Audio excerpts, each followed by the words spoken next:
Pak Jarwo. Selamat malam sekali lagi kepada Bapak Ibu semua. Senang sekali saya kembali mendapat kesempatan untuk memimpin Patibulum di GKI Pondok Indah pada malam hari ini ya, Bapak dan Ibu. Terlebih lagi ini khususnya saya senang juga nih bisa ketemu lagi dengan direktur saya nih Pak Steven. Lama tak bersua nih. Ini luar biasa ini Pak Steven ini ya, salah satu orang yang saya kagumi ini. Senang sekali bisa berkesempatan untuk berjumpa kembali dengan Pak Steven saat ini. Baik Bapak dan Ibu, jadi tema kita kali ini diambil dari Lukas ya. Saya akan share screen terlebih dahulu sebentar.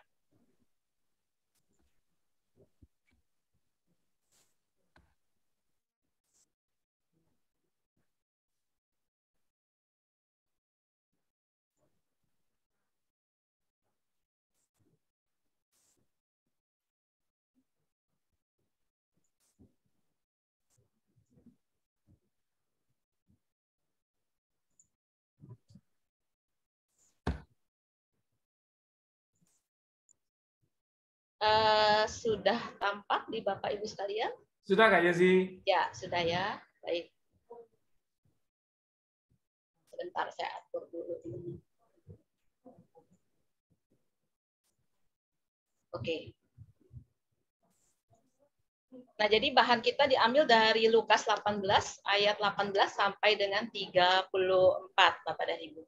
Kita akan baca bersama, mungkin ada seseorang, saya minta bantuan yang boleh membacakannya. Ini saya juga sudah tampilkan langsung aja teksnya, gitu ya, biar nggak repot lagi, gitu. Silahkan kalau ada yang mau menjadi relawan. Saya bacakan aja Kak Yesi. Ya, baik. Ada seorang pemimpin bertanya kepada Yesus, katanya, "Guru yang baik, apa yang harus aku perbuat untuk memperoleh hidup yang kekal?" Jawab Yesus, "Mengapa kau katakan aku baik? Tak seorang pun yang baik selain daripada Allah saja. Engkau tentu mengetahui segala perintah Allah. Jangan berzina, jangan membunuh, jangan mencuri, jangan mengucapkan saksi dusta, hormatilah ayahmu dan ibumu." Kata orang itu, "Semuanya telah kuturuti sejak masa mudaku." Mendengar itu Yesus berkata kepadanya, "Masih tinggal satu hal lagi yang harus kau lakukan. Jualah segala yang kau miliki dan bagi-bagikanlah itu kepada orang-orang miskin. Maka engkau akan beroleh harta di surga. Kemudian datanglah kemari dan ikutlah aku." Ketika orang itu mendengar perkataan itu, ia menjadi amat sedih, sebab ia sangat kaya. Lalu Yesus memandang dia dan berkata, "Alangkah sukarnya orang yang beruang masuk ke dalam kerajaan Allah. Sebab lebih mudah seekor unta masuk melalui lubang jarum daripada seorang kaya masuk ke dalam kerajaan Allah." Dan mereka yang mendengar itu berkata, "Jika demikian, siapakah yang dapat diselamatkan?" Kata Yesus, "Apa yang tidak mungkin bagi manusia, mungkin bagi Allah." Petrus berkata, "Kami ini telah meninggalkan segala kepunyaan kami dan mengikut Engkau." Kata Yesus kepada mereka, "Aku berkata kepadamu, sesungguhnya setiap orang yang karena kerajaan Allah meninggalkan rumahnya, istrinya atau saudaranya, orang tuanya atau anak-anaknya, akan menerima kembali lipat ganda pada masa ini juga dan pada zaman yang akan datang. Ia akan menerima hidup yang kekal." Yesus memanggil ke-12 muridnya lalu berkata kepada mereka, "Sekarang kita pergi ke Yerusalem, dan segala sesuatu yang ditulis oleh para nabi mengenai Anak Manusia akan digenapi. Sebab ia akan diserahkan kepada bangsa-bangsa yang tidak mengenal Allah, diolok-olokkan, dihina dan diludahi, dan mereka menyesah dan membunuh dia. Dan pada hari ketiga ia akan bangkit." Akan tetapi mereka sama sekali tidak mengerti semuanya itu. Arti perkataan itu tersembunyi bagi mereka, dan mereka tidak tahu apa yang dimaksudkan. Baik, Demikian, terima kasih. Lukas 18 sampai 34. Ya, terima kasih Pak Jarwo yang sudah membacakannya untuk kita semua ya. Nah, Bapak dan Ibu, seperti biasa saya selalu ingin memberi kerangka gitu ya, di mana teks kita ini berada, sehingga kita tahu konteks dari teks kita ini. Nah, kalau yang sebelum-sebelumnya ketika saya memimpin Patibulum di GKI Pondok Indah ini saya sudah sering membagikan pembagian Injil Lukas. Namun kali ini saya kembali lagi membagikan pembagian Injil Lukas supaya kita tetap ingat. Jadi teks Lukas 18 ini berada di konteks mana, begitu ya. Nah, pembagian ini diambil dari buku Drewes, Satu Injil Tiga Pekabar. Ya, ini juga sudah diterjemahkan di BPK Gunung Mulia. Ini jadi sekaligus saya promosi ya, karena ada Pak Steven ya, dulu sama-sama sebabnya di BPK Gunung Mulia gitu. Nah, jadi kalau pembagian Injil Lukas ya pasal 1 itu ayat 1 sampai 4 kata pengantar, lalu kemudian pasal 1 ayat 5 sampai pasal 2 ayat 52 itu pendahuluan ganda, dimulai dari kelahiran Yohanes Pembaptis dan kelahiran Yesus. Lalu kemudian masuk ke pasal 3 ayat 1 sampai 4, pasal 4 ayat 13 itu persiapan karya Yesus, dan kemudian di pasal 4 ayat 14 sampai pasal 9 ayat 50 itu karya Yesus di Galilea, dan pasal 9 ayat 51 sampai pasal 19 ayat 28. Jadi ini suatu bagian yang sangat panjang ya Bapak dan Ibu. Kita lihat dari pasal 9 sampai pasal 19 gitu ya. Ini menceritakan tentang perjalanan Yesus ke Yerusalem. Lalu kemudian pasal 19 ayat 29 sampai pasal 24 ayat 53 itu menceritakan ketika Yesus berada di Yerusalem terkait dengan pengajaran, kematian, kebangkitan, dan penampakan Yesus. Nah, jadi konteks Lukas teks kita ya Lukas 18 tadi ayat 18 sampai 34 berada di bagian yang kelima Bapak dan Ibu. Di pasal 9 ayat 51 sampai pasal 19 ayat 28 ini, bagian yang kelima yang terkait dengan perjalanan Yesus ke Yerusalem. Jadi konteks teks kita sekali lagi ada di dalam perjalanan Yesus ke Yerusalem. Begitu. Nah, lalu konteks Lukas 18 ayat 18 sampai 34 kalau kita lihat ya Bapak dan Ibu, ini 3 perikop dalam PA ini. Jadi Lukas 18 ayat 27, Lukas 18 ayat 28 sampai 30 dan Lukas 18 ayat 31 sampai 34 itu berada di bagian yang kelima, perjalanan Yesus ke Yerusalem. Nah, sepanjang perjalanan yang jauh itu, mulai dari pasal 9 sampai pasal 19, kalau kita membaca di Lukas, Yesus mengajarkan banyak hal mengenai kerajaan Allah atau bagaimana menjadi muridnya, bagaimana menjadi murid Yesus, khususnya di pasal 9 sampai 19. Nah, jadi dalam kerangka ini, kita nanti akan mencermati teks Lukas 18. Nah, jadi di bagian perjalanan Yesus ke Yerusalem, sebenarnya teks kita ini yang 18 sampai 34 ini adalah menjelang akhir perjalanan ke Yerusalem. Karena sesudah pembicaraan ini, nggak lama lagi Yesus sudah langsung masuk, gitu ya. Ini jadi perjalanan yang agak di akhir. Nah, di sini kita bisa melihat Yesus mengulang kembali hal-hal yang sudah diajarkannya sebelumnya. Misalnya apa, Bapak dan Ibu, terkait menjual harta dan membagikannya kepada orang miskin. Itu sebenarnya juga sudah dibicarakan oleh Lukas di dalam pasal 12 ayat 33 dan di pasal 14 ayat 33. Jadi sebelumnya sudah dibicarakan. Nah, di Lukas 18 ini seolah-olah diulang kembali oleh Lukas. Lalu juga kemudian terkait dengan meninggalkan rumah, ya, meninggalkan orang tua, istri, dan anak-anak, atau di teks 14 ayat 26 itu dipakai istilah dengan kata membenci. Nah, itu sudah diungkapkan juga dalam teks Lukas sebelumnya, pasal 14 ayat 26 itu. Nah, sekarang kembali diulang lagi oleh Lukas, ya. Lalu kemudian juga terkait dengan penderitaan Yesus di Yerusalem yang juga ada di teks Lukas 18 kita ini. Nah, sebenarnya itu adalah pemberitahuan ketiga, pemberitahuan yang terakhir tentang penderitaan Yesus. Lalu dalam konteks Lukas 18 ayat 18 sampai 30, Bapak dan Ibu, perihal menjual harta dan meninggalkan segala sesuatu, jadi harta maupun keluarga. Nah, tampaknya kalau kita baca tadi itu dikaitkan dengan hidup yang kekal. Ya, kita bisa lihat di ayat yang 18, jadi di ayat yang pertama dari Lukas 18 dan kemudian di ayat yang ke-30. Ada kata tentang hidup yang kekal. Juga dikaitkan bukan hanya dengan hidup yang kekal, tapi juga dikaitkan dengan masuk ke dalam kerajaan Allah. Itu di ayat 24 dan 29, dan kemudian dikaitkan juga dengan tentang mengikut Yesus di ayat 22 dan 28. Jadi konteks Lukas kita 18 sampai 34 ini, nah kita harus juga lihat di dalam kerangka hidup yang kekal, masuk ke dalam kerajaan Allah dan mengikut Yesus. Karena ketiga hal ini ada kait-mengkaitnya. Nah, jadi untuk memahami perikop ini dengan baik, semua itu tidak bisa diabaikan, Bapak dan Ibu. Nah, semua itu tampaknya berkaitan dengan makna bagaimana kita bisa menjadi murid Yesus. Nanti kaitannya di situ.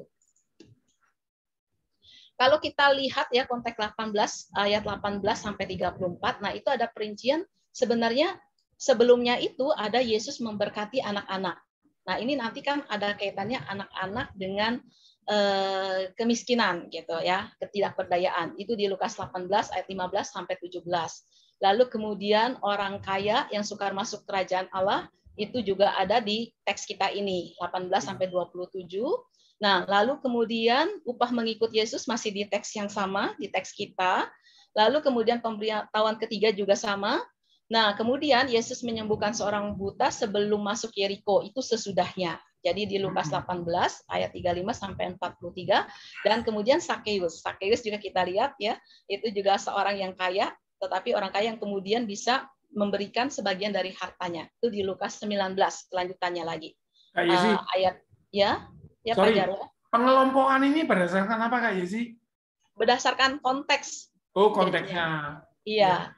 Jadi ketika kita membaca satu teks, kita tidak boleh mengabaikan konteks di sekitar teks tersebut. Jadi konteks di sekitar teks, konteks teks itu adalah teks-teks sebelum dan sesudah teks kita, teks yang kita ingin gali, karena itu selalu terkait di situ. Iya, sebelum dan sesudah. Ke konteks lain ya. Betul, karena itu pasti ada kaitannya satu dengan yang lain. Jadi itu konteks teks. Jadi ada konteks teks, ada konteks peristiwa, ya ada konteks lingkungan. Nah, itu konteks histori. Nah, ini konteks teks. Iya, terima kasih.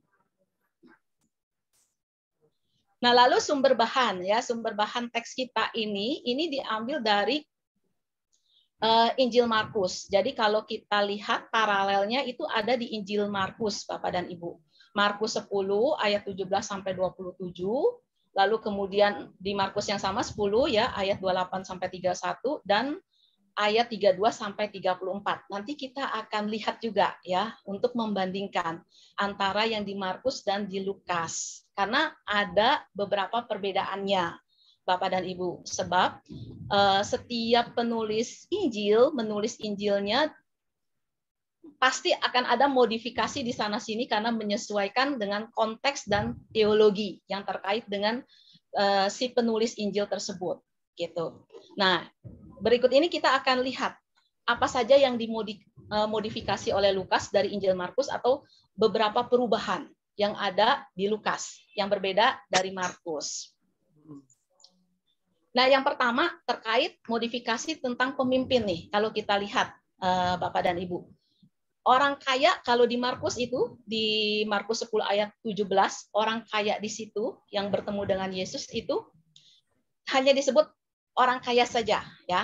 Tetapi kalau di Lukas, ya, kalau tadi kita baca ya yang dibacakan oleh Pak Jarwo, di situ lebih spesifik disebut sebagai seorang pemimpin.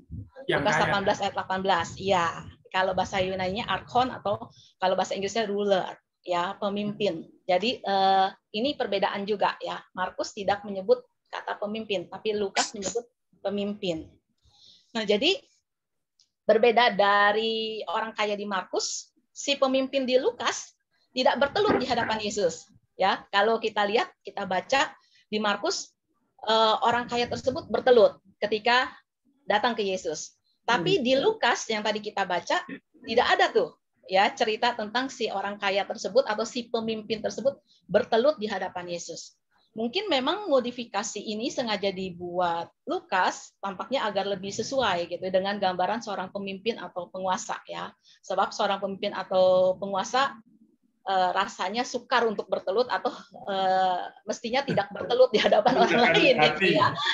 Tapi orang lain yang bertelut di hadapan dirinya gitu. Jadi gambaran ini dibuat lebih sesuai gitu.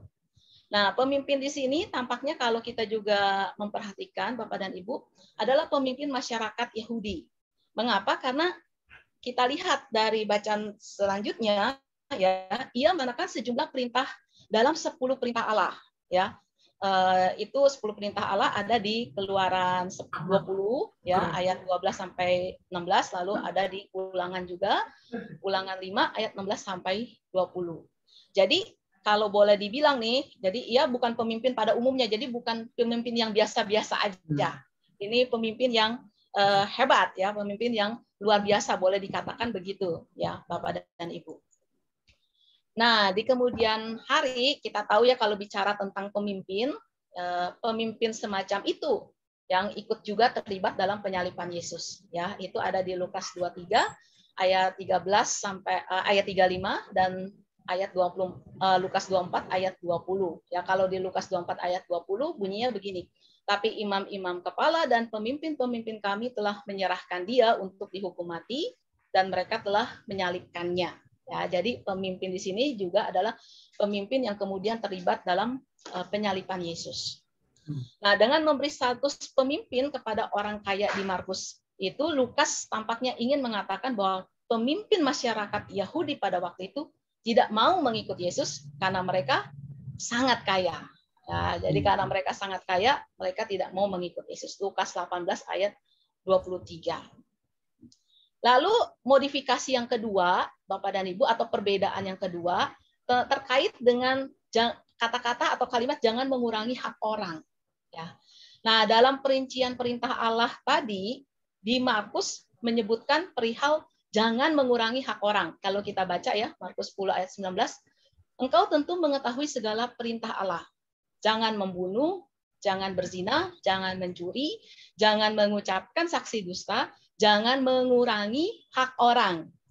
Lalu hormatilah ayahmu dan ibumu. Di Lukas yang tadi kita baca teks kita tidak ada nih terkait jangan mengurangi hak orang. Ya, Bapak Ibu kalau bisa sekarang ini memperhatikan atau membandingkan bisa juga dilihat dengan teks kita tadi yang di Lukas. Jadi soal mengurangi hak orang ini dihapus oleh Lukas. Nah, Lukas 18 ayat 20 bunyinya kan gini. Engkau tentu mengetahui segala perintah Allah. Jangan berzina, ya tadi ada ya, jangan berzina sama ya. Terus, jangan membunuh, jangan mencuri, jangan mengucapkan saksi dusta, hormatilah ayahmu dan ibumu. Jadi mengurangi hak orang nggak ada di Lukas, ya. Nah, kira-kira kenapa? Kira-kira kayaknya sih Lukas menghapus karena ia mungkin menganggap larangan itu tidak ada di daftar 10 perintah Allah. Ya, di Keluaran 20 ayat 12 sampai 16 dan Ulangan 5 ayat 16 sampai 20 kan bunyi 10 perintah Allah yang biasanya kadang kita udah hafal ya. Udah hafal belum nih Bapak dan Ibu? Ya kalau belum hafal ya nggak apa-apa ya, dilihat lagi di Keluaran 20 ya sama Ulangan 5. Nah, itu tidak ada ya kata jangan mengurangi hak orang. Yang ada adalah jangan mengingini. Jangan mengingini milik sesama. Iya, jangan, bukan mengurangi hak orang. Jadi beda ya. Nah, karena Lukas lebih setia ke PL bisa jadi di teksnya dia sendiri, maka jangan mengurangi hak orang itu dihapus. Beda dengan Markus karena itu. Lalu modifikasi yang ketiga apa nih ya? Terkait soal istri. Nah, ini istri. Tadi soal tentang jangan mengurangi hak orang, sekarang tentang istri. Nah, jadi dalam perincian hal-hal yang ditinggalkan untuk mengikut Yesus, Markus menyebutkan ladang. Kalau kita baca ya di Markus 10 ayat 9 sampai 30 yang bunyinya gini.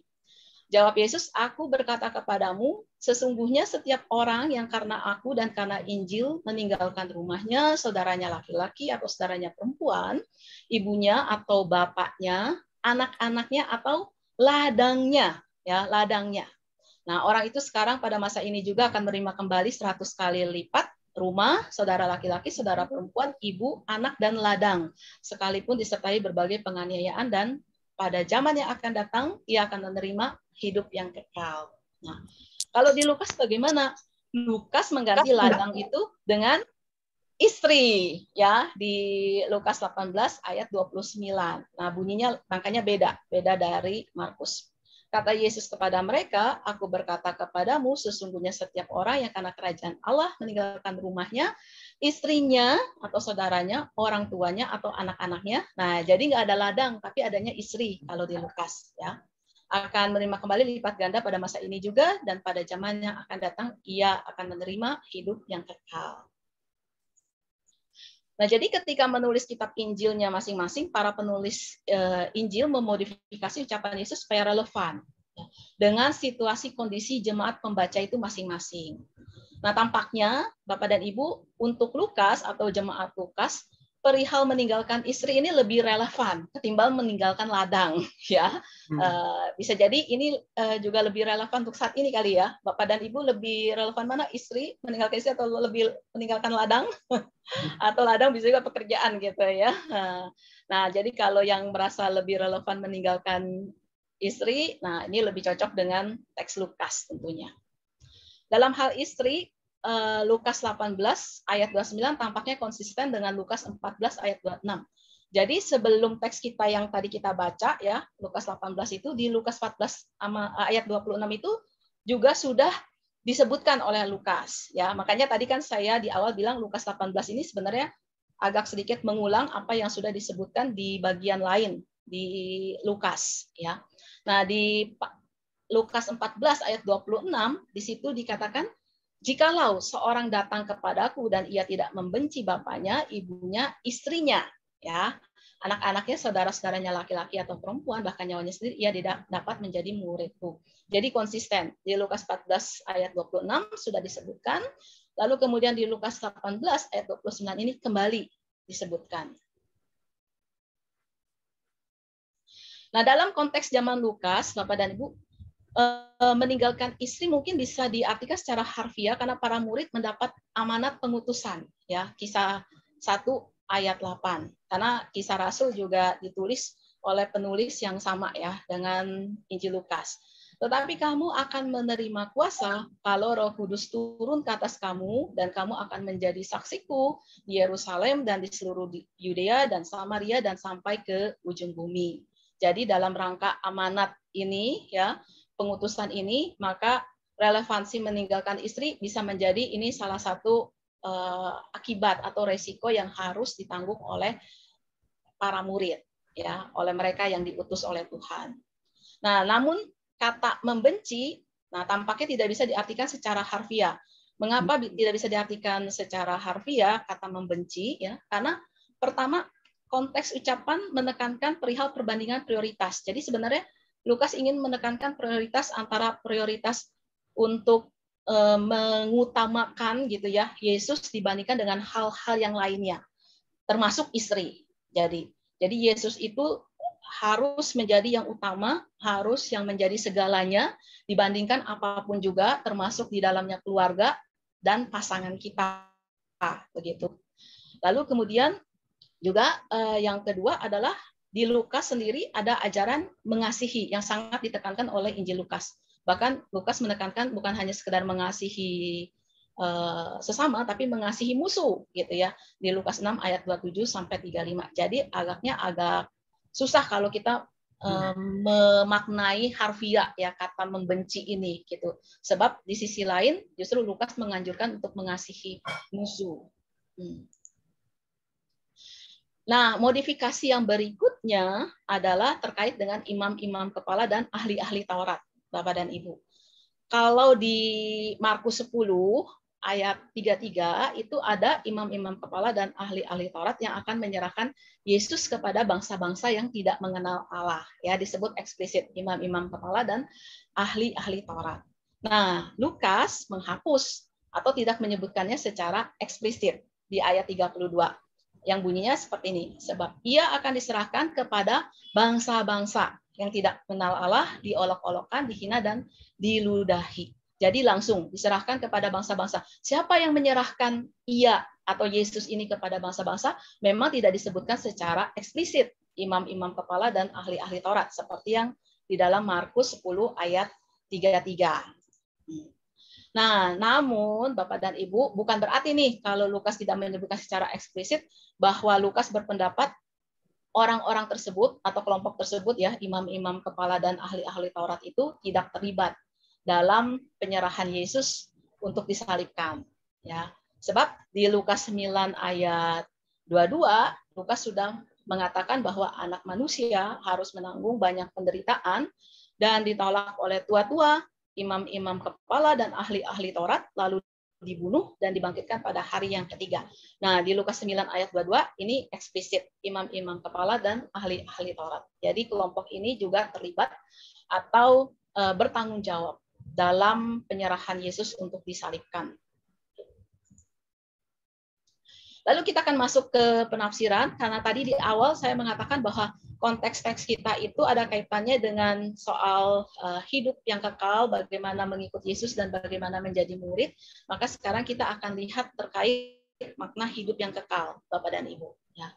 Nah, Lukas 18 ayat 18 ini teksnya dibuka dengan ada seorang pemimpin bertanya kepada Yesus. Katanya, Guru yang baik, apa yang harus aku perbuat untuk memperoleh hidup yang kekal? Jadi diawali dengan kata hidup yang kekal di ayat 18, permulaan.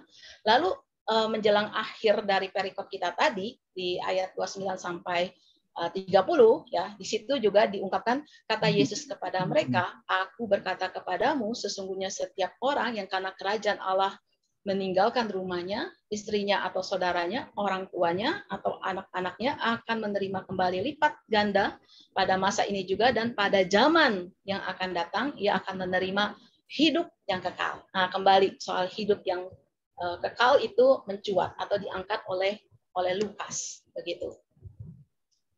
Jadi dalam teks kita Lukas 18 ayat 18 sampai 30 itu diawali dan diakhiri dengan rujukan ke hidup yang kekal. Nah, ini biasanya yang mengapit ini suatu hal yang sangat penting. Berarti yang di tengah-tengah teks itu sebenarnya ingin membicarakan terkait hidup yang kekal. Ya. Nah, kita makanya akan melihat nih konteks hidup yang kekal di Lukas ini seperti apa. Ya, apa yang dimaksud dengan hidup kekal di sini. Nah, hidup kekal dari bahasa Yunaninya, Bapak dan Ibu, zoen ainion, di sana tampaknya berkaitan dengan kerajaan Allah atau pemerintahan Allah, ya, di ayat 29 sampai 30. Nah, kerajaan Allah di Injil Lukas itu memiliki dua dimensi. Jadi dimensi kekinian yang sekarang ini, ya, dan dimensi keakanan yang nanti. Nanti dalam arti kata kesempurnaannya masih akan datang. Jadi saat ini udah mulai, udah terjadi, tapi belum sempurna gitu, karena kesempurnaannya masih nanti. Jadi ada dimensi yang sekarang dan ada dimensi masa depan, keakanan. Ya. Nah, kita harus melihat hidup kekal dalam Injil Lukas ini dalam term itu, dalam dua dimensi itu, kekinian yang sekarang dan yang nanti, Bapak dan Ibu. Itu dua dimensi itu tidak pernah bisa dilepaskan, tidak bisa dipisahkan. Nah, dalam perikop perumpamaan orang Samaria, kalau kita ingat gitu ya, di Lukas 10 ayat 25 sampai 37 misalnya ya, hidup kekal tampaknya berdimensi kekinian, lebih kekinian yang sekarang kita bisa lihat ya. Nah, itu teksnya seperti ini. Pada suatu kali berdirilah seorang ahli Taurat untuk mencoba Yesus, katanya, Guru, apa yang harus kuperbuat untuk memperoleh hidup yang kekal? Jawab Yesus kepadanya, apa yang tertulis dalam hukum Taurat? Apa yang kau baca di sana?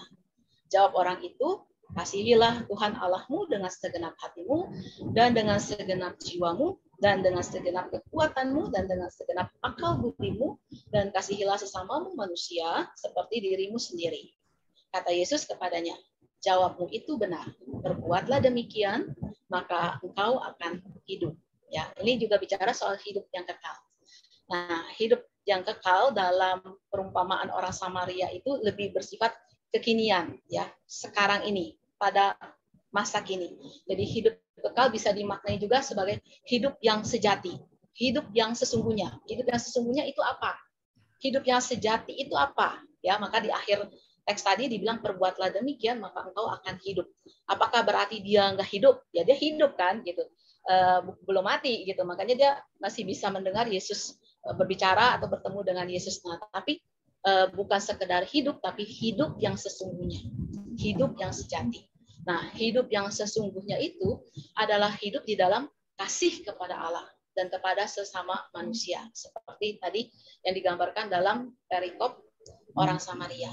Nah, itulah hidup dalam kerajaan Allah, pemerintahan Allah. Jadi, kalau kita tidak hidup dalam kasih kepada Allah dan kasih kepada sesama manusia, ya kita memang hidup, tapi sekedar hidup, bukan hidup yang sejati, bukan hidup yang sesungguhnya. Lalu kemudian tadi itu dimensi yang kekinian, ya, maksudnya dalam arti dimensi yang sekarang ya, dimensi saat ini gitu. Nah, dimensi yang lain adalah tadi dimensi keakanan yang akan datang nanti, nah, bersifat eskatologis, jadi belum terjadi gitu ya kesempurnaannya.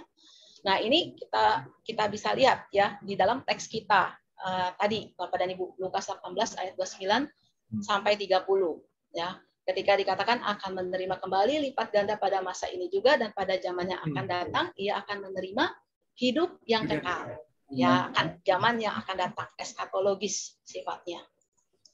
Nah, jadi zaman yang akan datang itu mungkin merujuk ke zaman kebangkitan orang mati, seperti yang dirujuk dalam Lukas 14 ayat 14, Lukas 20 ayat 33 sampai 36, dan ke parusia. Parusia itu artinya kedatangan Yesus kembali di akhir zaman. Itu di Kisah 1 ayat 11. Jadi kalau kita lihat teksnya Lukas 14 ayat 13 sampai 14 bunyinya seperti ini. Tapi apabila engkau mengadakan perjamuan, undanglah orang-orang miskin, orang-orang cacat, orang-orang lumpuh dan orang-orang buta, dan engkau akan berbahagia karena mereka tidak mempunyai apa-apa untuk membalasnya kepadamu. Sebab engkau akan mendapat balasnya pada hari kebangkitan orang-orang benar. Nah, ini kebangkitan, terkait tadi kebangkitan orang mati. Ya.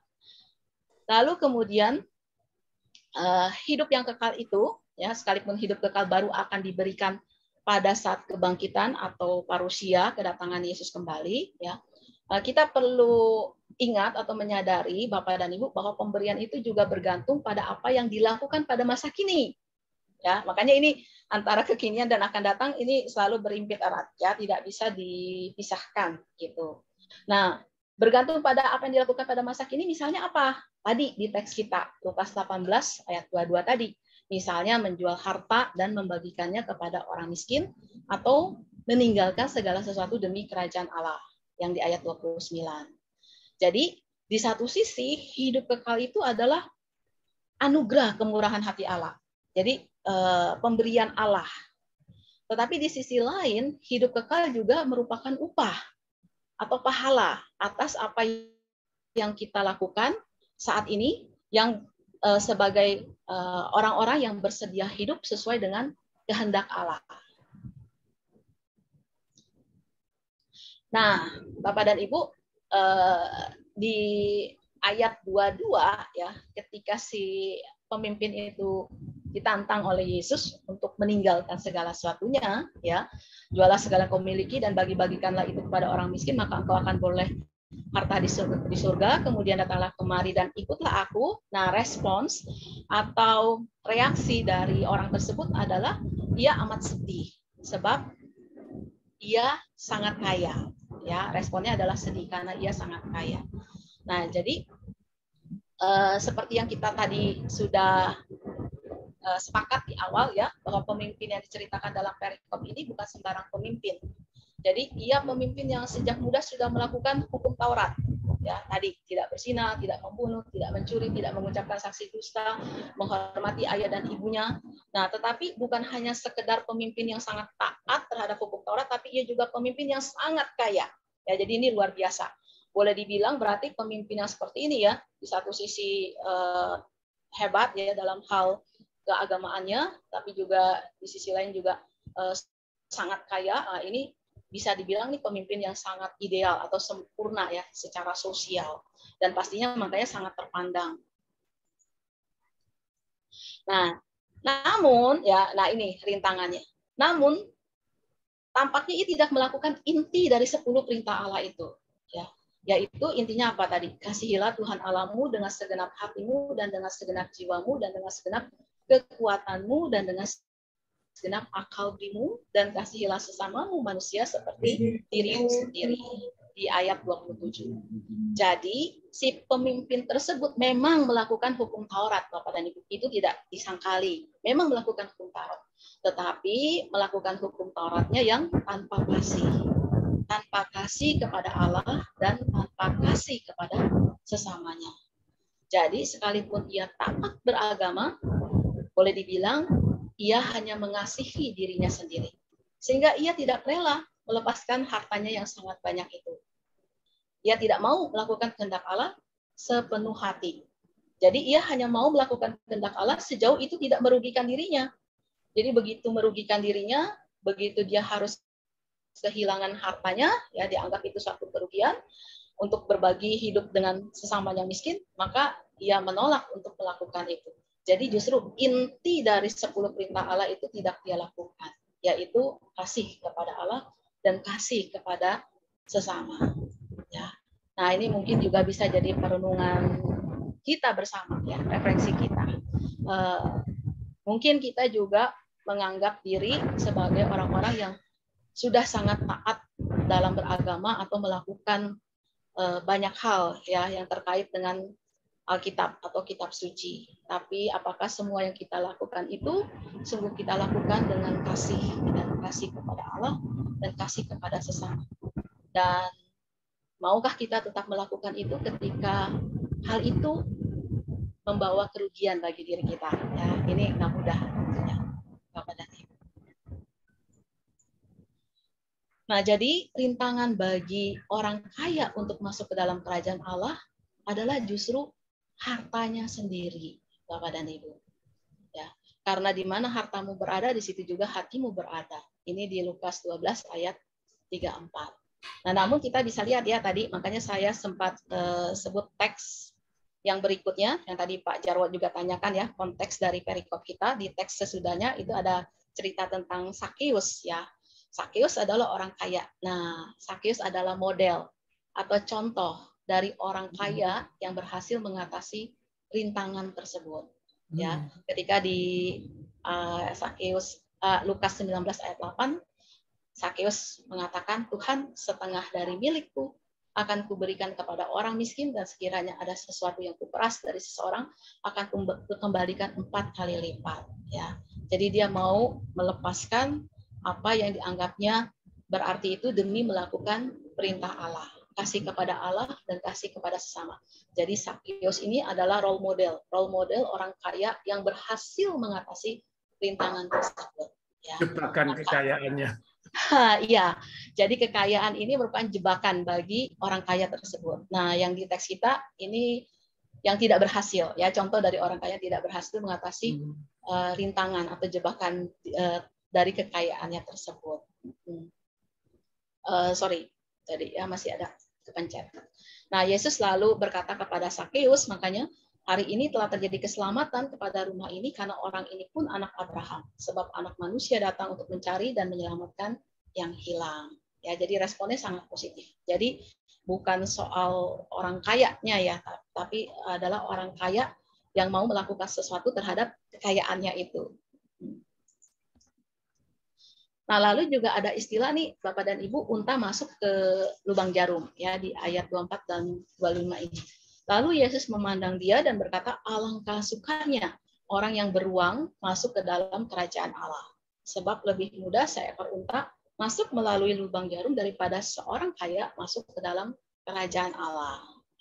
Nah, istilah unta masuk lubang jarum nih, kalau Bapak Ibu baca ya buku-buku tafsir, ada penafsir yang berpendapat ya bahwa lubang jarum yang dimaksud tuh adalah pintu gerbang yang sempit gitu ya, dan bagian atasnya diberi batas. Jadi untuk bisa melewati pintu gerbang itu beban di atas pundak unta harus diturunkan dulu, baru untanya bisa masuk melewati pintu gerbang yang sempit itu. Ya, ini ada beberapa penafsir yang mengacu ke tafsiran yang seperti ini. Ya, lalu kemudian dari penafsiran seperti ini biasanya orang lalu membuat renungan, harta kita adalah beban ya yang harus disingkirkan agar kita bisa masuk ke kerajaan Allah. Nah, tetapi kalau kita cermati lebih lanjut, Bapak dan Ibu, ya.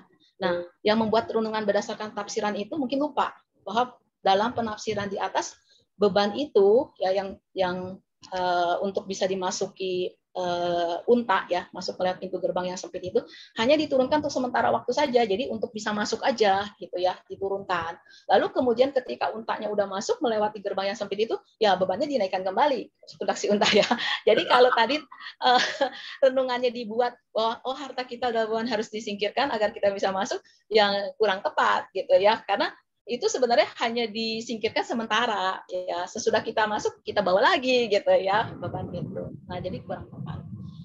Nah, menurut saya ini lubang jarum yang dimaksud di sini sebenarnya bukan pintu gerbang, Jadi ini melainkan benar-benar lubang pada jarum. Jadi istilah lubang jarum itu ya benar-benar satu istilah harfiah, lubang pada jarum. Nah, jadi kalimat lebih mudah seekor unta masuk ke lubang jarum daripada seorang kaya masuk ke dalam kerajaan Allah, ini sebenarnya ungkapan hiperbola. Hiperbola itu yang dilebih-lebihkan, ya, Bapak dan Ibu, hiperbola dilebih-lebihkan. Tapi hiperbola yang humoristis, ya.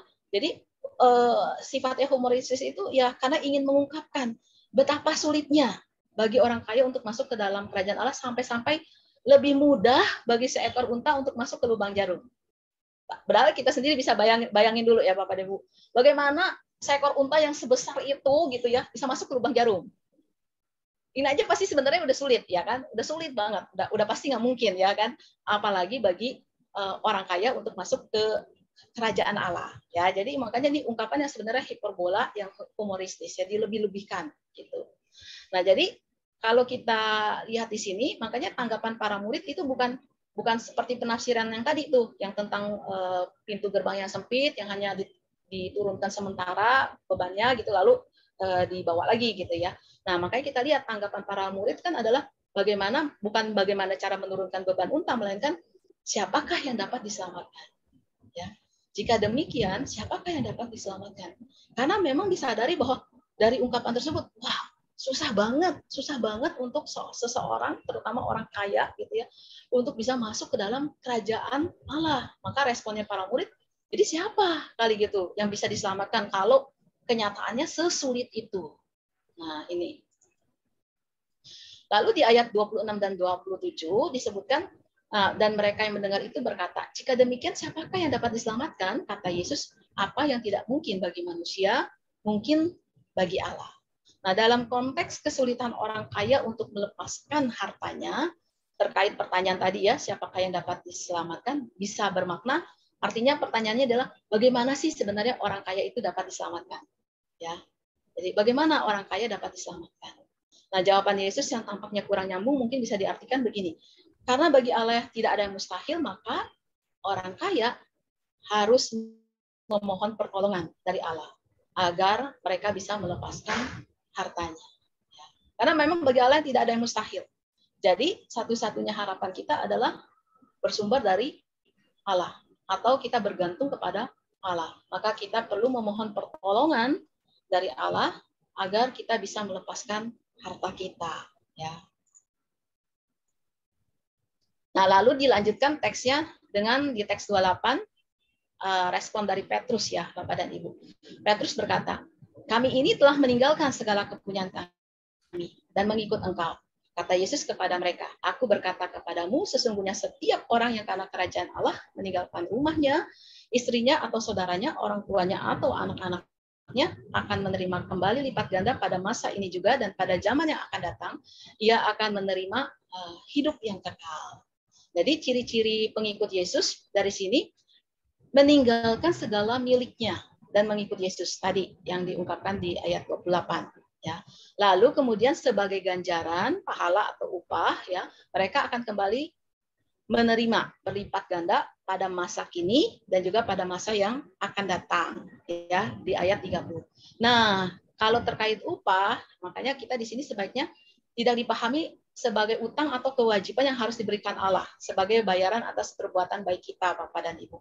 Jadi jangan seolah-olah oh kita udah berbuat baik, kita udah melakukan segala sesuatunya, meninggalkan segala sesuatunya ya, melepaskan harta kita untuk mengikut Yesus, lalu kemudian Allah itu wajib memberikan upah ke kita, wajib memberikan pahala ke kita. Nah, jangan diartikan seperti itu, tapi sebaiknya kita bisa memaknainya upah di sini sebagai janji atau jaminan Allah, jaminan bahwa Allah akan tetap memelihara kita, sekalipun kita tidak memiliki apa-apa lagi sebagai jaminan hidup.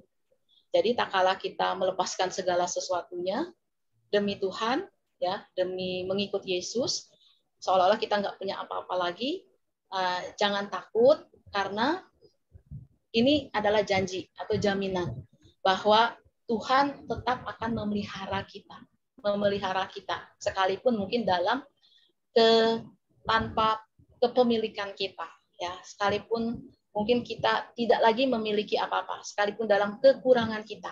Jadi Tuhan tetap akan memelihara kita.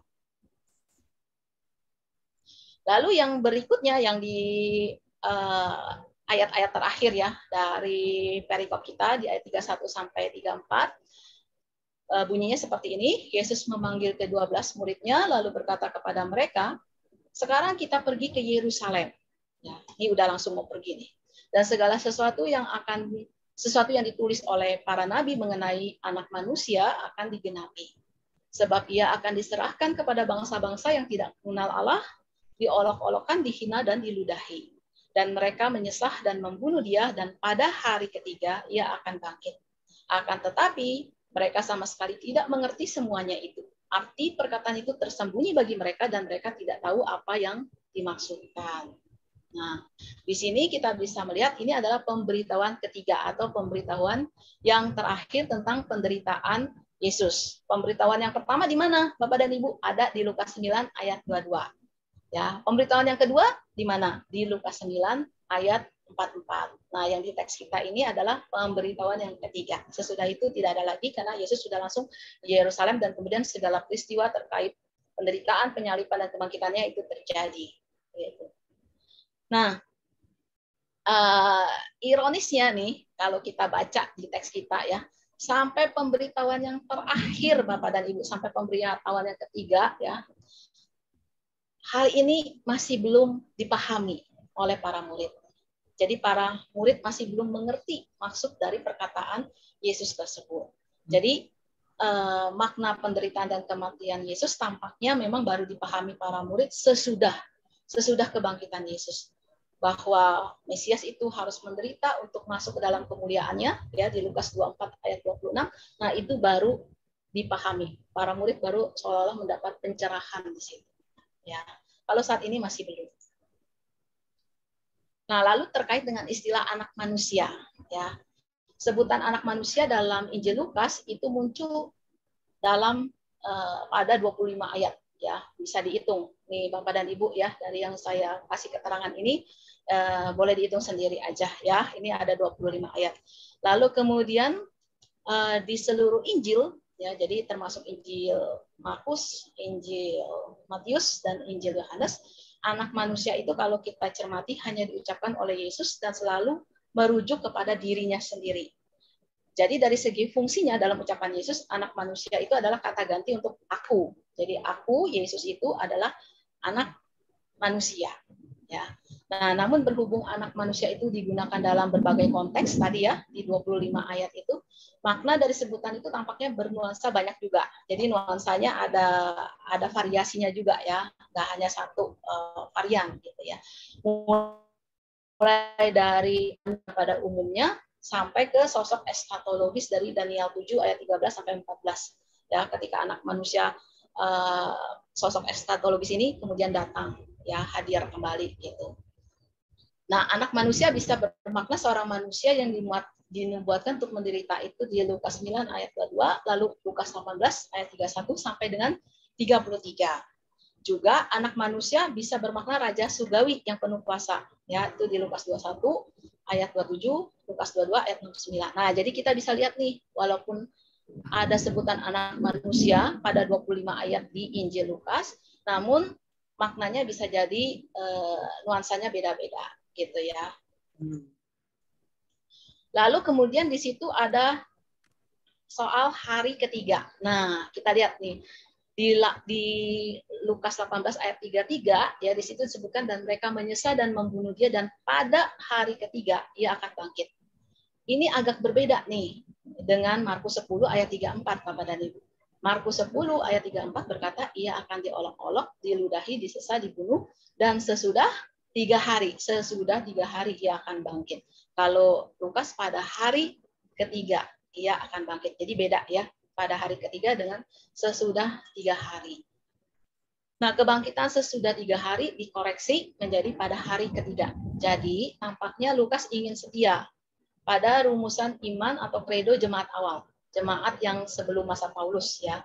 Nah, ini kita bisa lihat ditemukan dalam surat Paulus di 1 Korintus 15 ayat 3 sampai 4.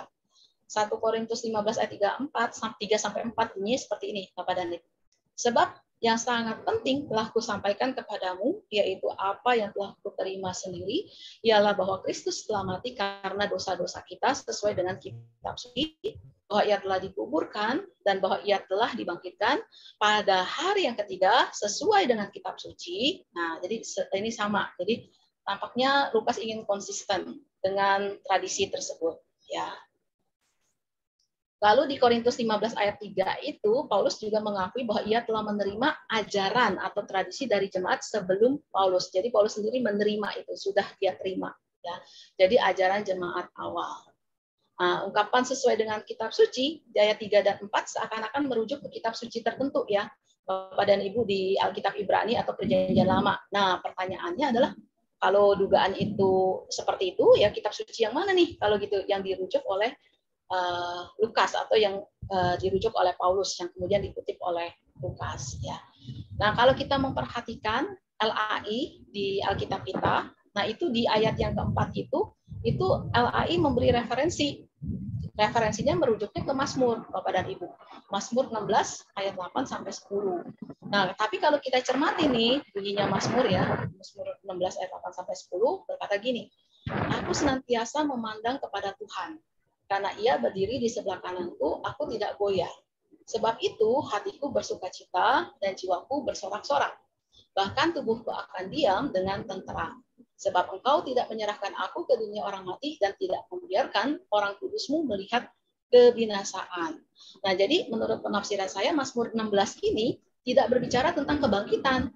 Mengapa? Ya, karena hanya orang yang sudah mati yang masuk ke dunia orang mati. Ya, padahal di sini ungkapannya adalah engkau tidak menyerahkan aku ke dunia orang mati, berarti dia belum mati ya. Jadi artinya tidak mati. Jadi ini nggak cocok untuk menjadi referensi seperti yang diberikan LAI untuk ayat 4 tadi gitu. Nah, jadi kita kembali ke persoalan. Jadi kalau gitu kitab suci mana yang dimaksud di 1 Korintus 15 ayat 3 sampai 4. Nah, berhubung tidak jelas kitab suci mana yang dimaksudkan oleh jemaat awal, jangan-jangan sebenarnya maknanya bukan harfiah kitab suci gitu ya. Jadi bisa jadi maksudnya adalah itu ungkapan untuk merujuk rencana keselamatan Allah. Jadi bukan kitab suci secara harfiah ya, kitab suci Ibrani, tapi dalam arti adalah untuk merujuk ke rencana keselamatan Allah. Jadi memang gambaran tentang keselamatan Allah ya. Nah, jadi kematian dan kebangkitan Yesus itu sesuai dengan rencana keselamatan Allah. Lalu kemudian pertanyaan berikutnya adalah apa makna pada hari ketiga, Bapak dan Ibu? Karena di teks kita tadi ada ya di Lukas ya.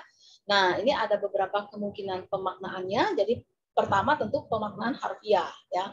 Pemaknaan harfiah ya benar-benar hari ya, 1 kali 24 jam gitu ya. Jadi hari ketiga adalah durasi lamanya satu kejadian, lamanya Yesus mati.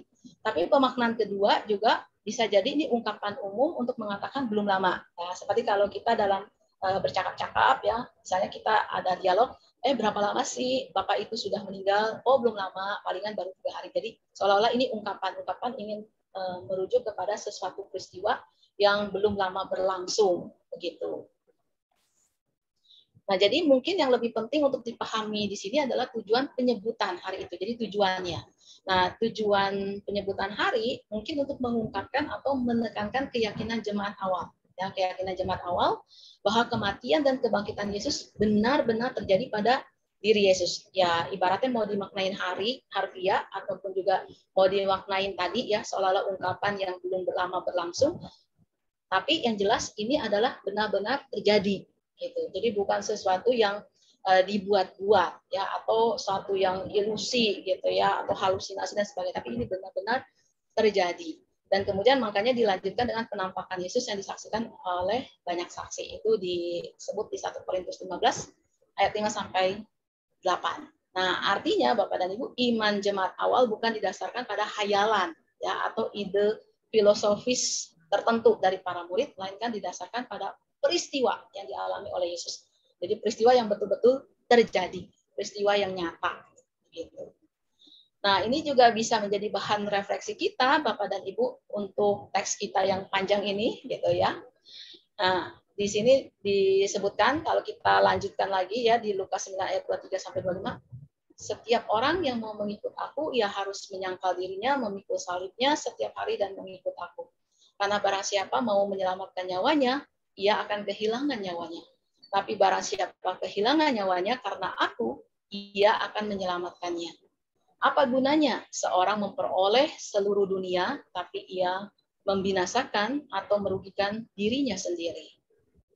Nah, jadi kalau boleh dikaitkan dengan teks kita tadi, ya, kita bisa melihat Bapak dan Ibu, si pemimpin kaya itu mau menyelamatkan nyawanya. Ya, pertama-tama kan dia datang kepada Yesus, apa yang harus aku perbuat untuk memperoleh hidup yang kekal? Ya, jadi pertanyaan ini seolah-olah dia mau menyelamatkan nyawanya supaya dia bisa hidup yang kekal. Namun yang terjadi justru apa Bapak dan Ibu? Ia kehilangan nyawanya karena ia tidak bersedia menjual hartanya dan berbagi dengan orang miskin.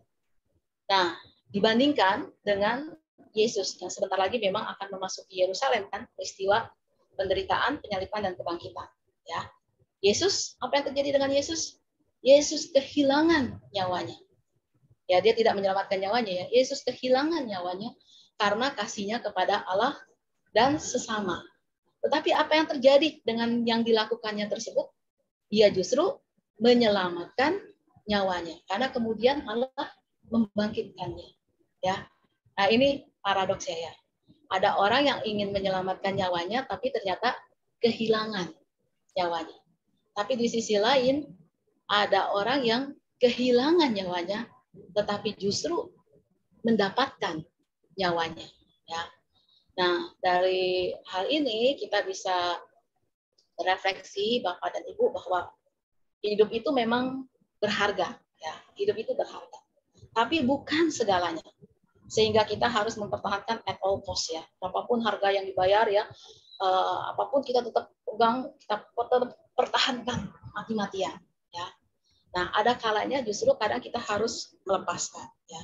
Ada kalanya kematian di dalam pengorbanan kasih itu menjadi lebih berharga daripada hidup di dalam ketidakpedulian terhadap sesama. Hidup itu memang penting, hidup itu berharga. Tapi bagaimana hidup itu dijalani, nah itu yang menjadi lebih penting lagi.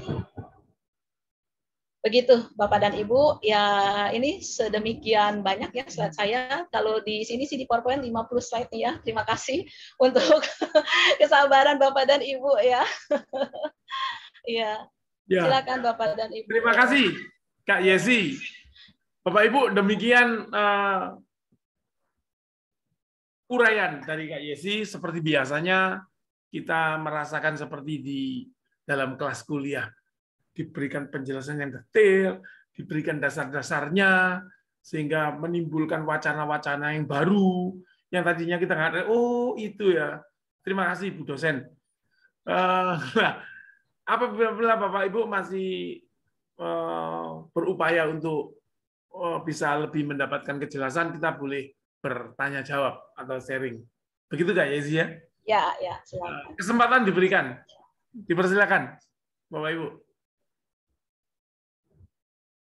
Oh, Pak Erik datang. Silakan.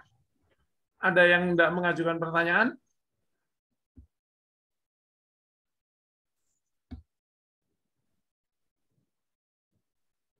Pak Kris ya? Oh, silakan Pak Kris kalau memang. Saya terlambat tadi ini. Tapi saya melihat dari tema itu politik. Sebentar ya Pak. Ya, mohon maaf terlambat. Tapi saya memang ada pertanyaan menggelitik. Bukan kita seperti yang kemarin tidak boleh menghakimi ya. Pertanyaannya adalah Yesus itu memberi kepada mereka suatu gambaran kasihan kepada orang muda ya, kalau nggak salah ini disebut penguasa. Apakah itu berarti yang bersangkutan itu kembali untuk refleksi, bertobat untuk menjual atau sama sekali tidak gitu, walaupun penafsirannya lebih sukar untuk seseorang kaya masuk ke dalam kerajaan Allah.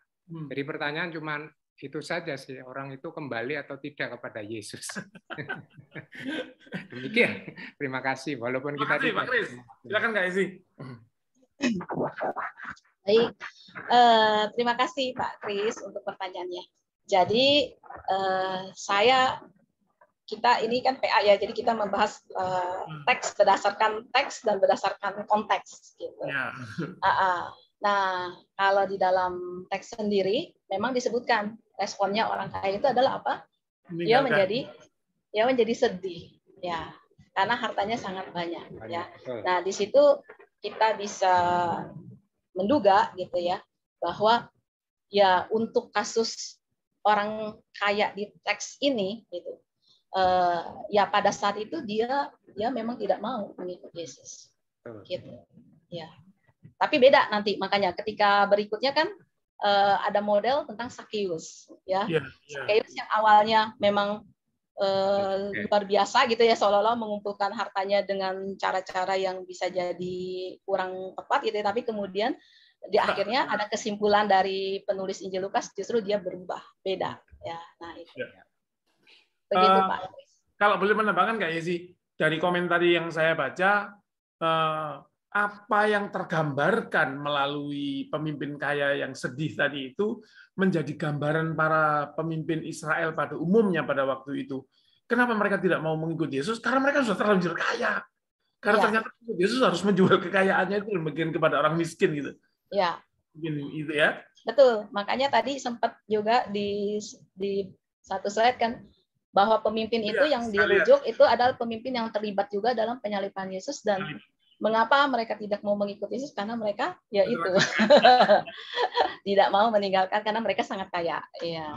Terima kasih Kak Yesi. Demikian Pak Kris. Ya, zona nyaman sudah enak. Ya. Pak Gunawan silakan Pak. Ya, selamat malam Kak Yesi. Ya, Pak. Saya ada satu komentar dan satu pertanyaan nih. Yang komentar mengenai lubang jarum. Saya barusan Google nih, di tembok Yerusalem itu memang ada yang namanya the eye of the needle gate. Jadi memang ada satu gerbang, nah itu kecil gitu ya. Menurut saya lebih cocok penafsiran bahwa itu merujuk pada pintu di Yerusalem itu. Gerbang kecil di Yerusalem. Unta mau diapa-apain ya nggak bisa lewat gitu. Bukan the real needle gate gitu ya. Menurut saya itu lebih tepat penafsirannya itu. Ya. Itu yang pertama. Yang kedua, komentar juga sih sebenarnya. Saya tertarik dengan perikop mengenai Sakeus itu ya. Sakeus ini menurut saya orang cerdik gitu ya. Kalau tadi yang orang kaya itu menafsirkan kalau harus semua yang berat gitu kan. Kalau Sakeus kasih 50% aja deh. Jadi ada kekinian dan keakanan diterapkan oleh Sakeus gitu. Bagaimana pendapat Kak Yesi? Terima kasih. Terima kasih Pak Gunawan. Silakan Kak Yesi. Ya Pak Gunawan, terima kasih. Ya makanya sekali lagi ini pertama penafsiran ya Pak. Tentu memang setiap penafsir ya bisa mempunyai dasar penafsirannya beda-beda. Nah, saya juga makanya sempat membaca penafsiran yang seperti ini, maka tadi saya ungkapkan ya bahwa juga merujuk di salah satu tempat di Yerusalem itu ada pintu yang seperti ini. Nah, tapi kita perlu paham Pak, atau perlu menyadari bahwa ketika teks Alkitab ditulis, nah itu bukan untuk menggambarkan sesuatu yang historis gitu ya, dalam arti kata sejarah yang harus tepat secara geografis, harus tepat secara lokasi dan sebagainya gitu. Kalaupun geografis situasi tertentu atau lokasi tertentu itu digambarkan gitu ya. Nah, itu tujuannya adalah ke arah yang teologis. Teologi masing-masing si penulis Injil. Jadi bukan dalam tujuan untuk geografi itu sendiri seperti seorang ahli geografi menggambarkannya harus secara tepat dan akurat gitu. Nah, jadi bisa saja hal-hal yang sekarang ini kita ketahui terkait tempat, terkait lokasi tertentu ya atau situasi tertentu bisa aja sebenarnya berbeda dengan pada waktu Injil itu ditulis. Begitu, itu yang pertama. Dan yang kedua gitu, kalau tadi saya bilang, makanya kalau penafsiran ini berarti ini misalnya ya, untuk masuk ke pintu ini berarti ini hanya menurunkan beban sementara gitu, karena berikutnya adalah unta ini seolah-olah setelah masuk, sesudah bisa masuk bisa dinaikkan lagi bebannya gitu. Iya. Nah, jadi kadang makanya seolah-olah dari tafsiran tersebut orang membuat renungan atau khotbah gitu ya terkait penafsiran itu, bahwa kita harus menurunkan beban kita, dalam arti kata tadi harta tadi, demi untuk bisa masuk ke dalam kerajaan Allah gitu. Tapi kurang tepat. Padahal yang diturunkan beban ya sementara gitu, bukan selama-lamanya gitu. Nah, juga kita lihat tadi terkait teks. Nah, di teks itu bukan soal beban atau bukan soal untanya gitu.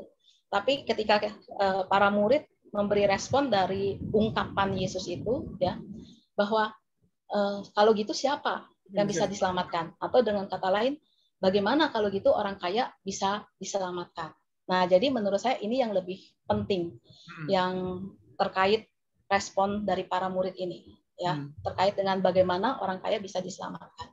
Jadi kalau soal ungkapan ini bisa aja memang oke lah kalau memang mau ditafsirkan macam-macam, tapi yang jelas bahwa sifatnya adalah itu ingin mengungkapkan betapa sulitnya gitu.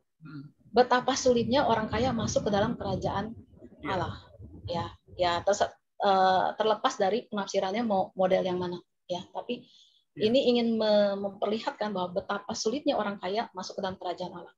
Ya, sampai seolah-olah lebih mudah bagi seekor unta masuk ke lubang jarum, atau lebih mudah masuk ke pintu gerbang yang sempit banget. Misalnya katakanlah mau begitu pun ya lebih mudah gitu. Padahal ini aja sebenarnya udah sulit banget ya, tapi tetap lebih mudah. Nah, jadi itu ingin menggambarkan sesuatu yang sangat berlebihan sekali, hiperbola banget gitu ya, bahwa memang sangat sulit kenyataannya bagi orang kaya untuk masuk kerajaan surga. Nah, itu adalah intinya. Jadi itu yang mungkin perlu kita ingat gitu, teks itu ya, di balik ungkapan-ungkapan ini. Kak Isi, Pak. ingin menengahi ya soal ungkapan. Sekarang pengertian itu menjadi lebih mudah bagi saya. Dulu di saat-saat ya masih dekat-dekat sekolah minggu gitu, pengertian saya lubang jarum ya lubang jarum betulan gitu. Sampai kemudian saya baca komentari, baca apa gitu ya, tahu bahwa di setiap pintu gerbang kota, pintu gerbang utama, bukan di Yerusalem saja Pak Gunawan, dan kayaknya bukan itu gitu.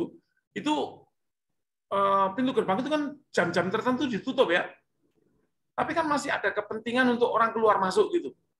Entah penjaga, entah apa. Dan itu ada pintu kecil yang namanya lubang. Orang masuk saja nggak bisa masuk tegak gitu, mesti miring gitu. Jadi agak sempit.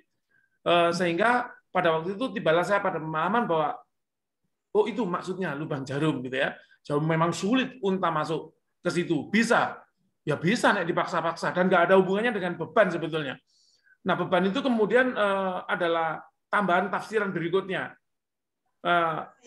Saya membaca di tafsiran yang lebih berikutnya lagi, itu dari bahasa Yunani. Ada istilah yang namanya kamelos. Kamelos itu unta, dan kamilos. Kamilos itu rantai kapal. Diplesetkan gitu sama orang-orang, akan lebih sulit kamilos masuk lubang jarum.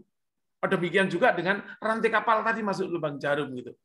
Nah, kalau mau mencoba memahami Yesus, Yesus itu selalu menampilkan perumpamaan itu tentang yang dekat dengan kehidupan para pendengarnya. Saya agak yakin bahwa Yesus yang maksudkan itu adalah lubang yang di pintu gerbang itu.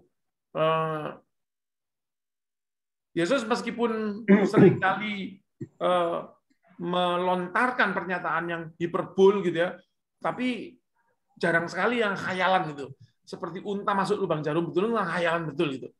Tetapi yang Yesus katakan waktu itu seperti yang Pak Gunawan tadi yakini adalah yang pintu kecil di samping pintu gerbang yang orang saja masuk susah gitu. Itu tentang apa namanya pengungkapannya.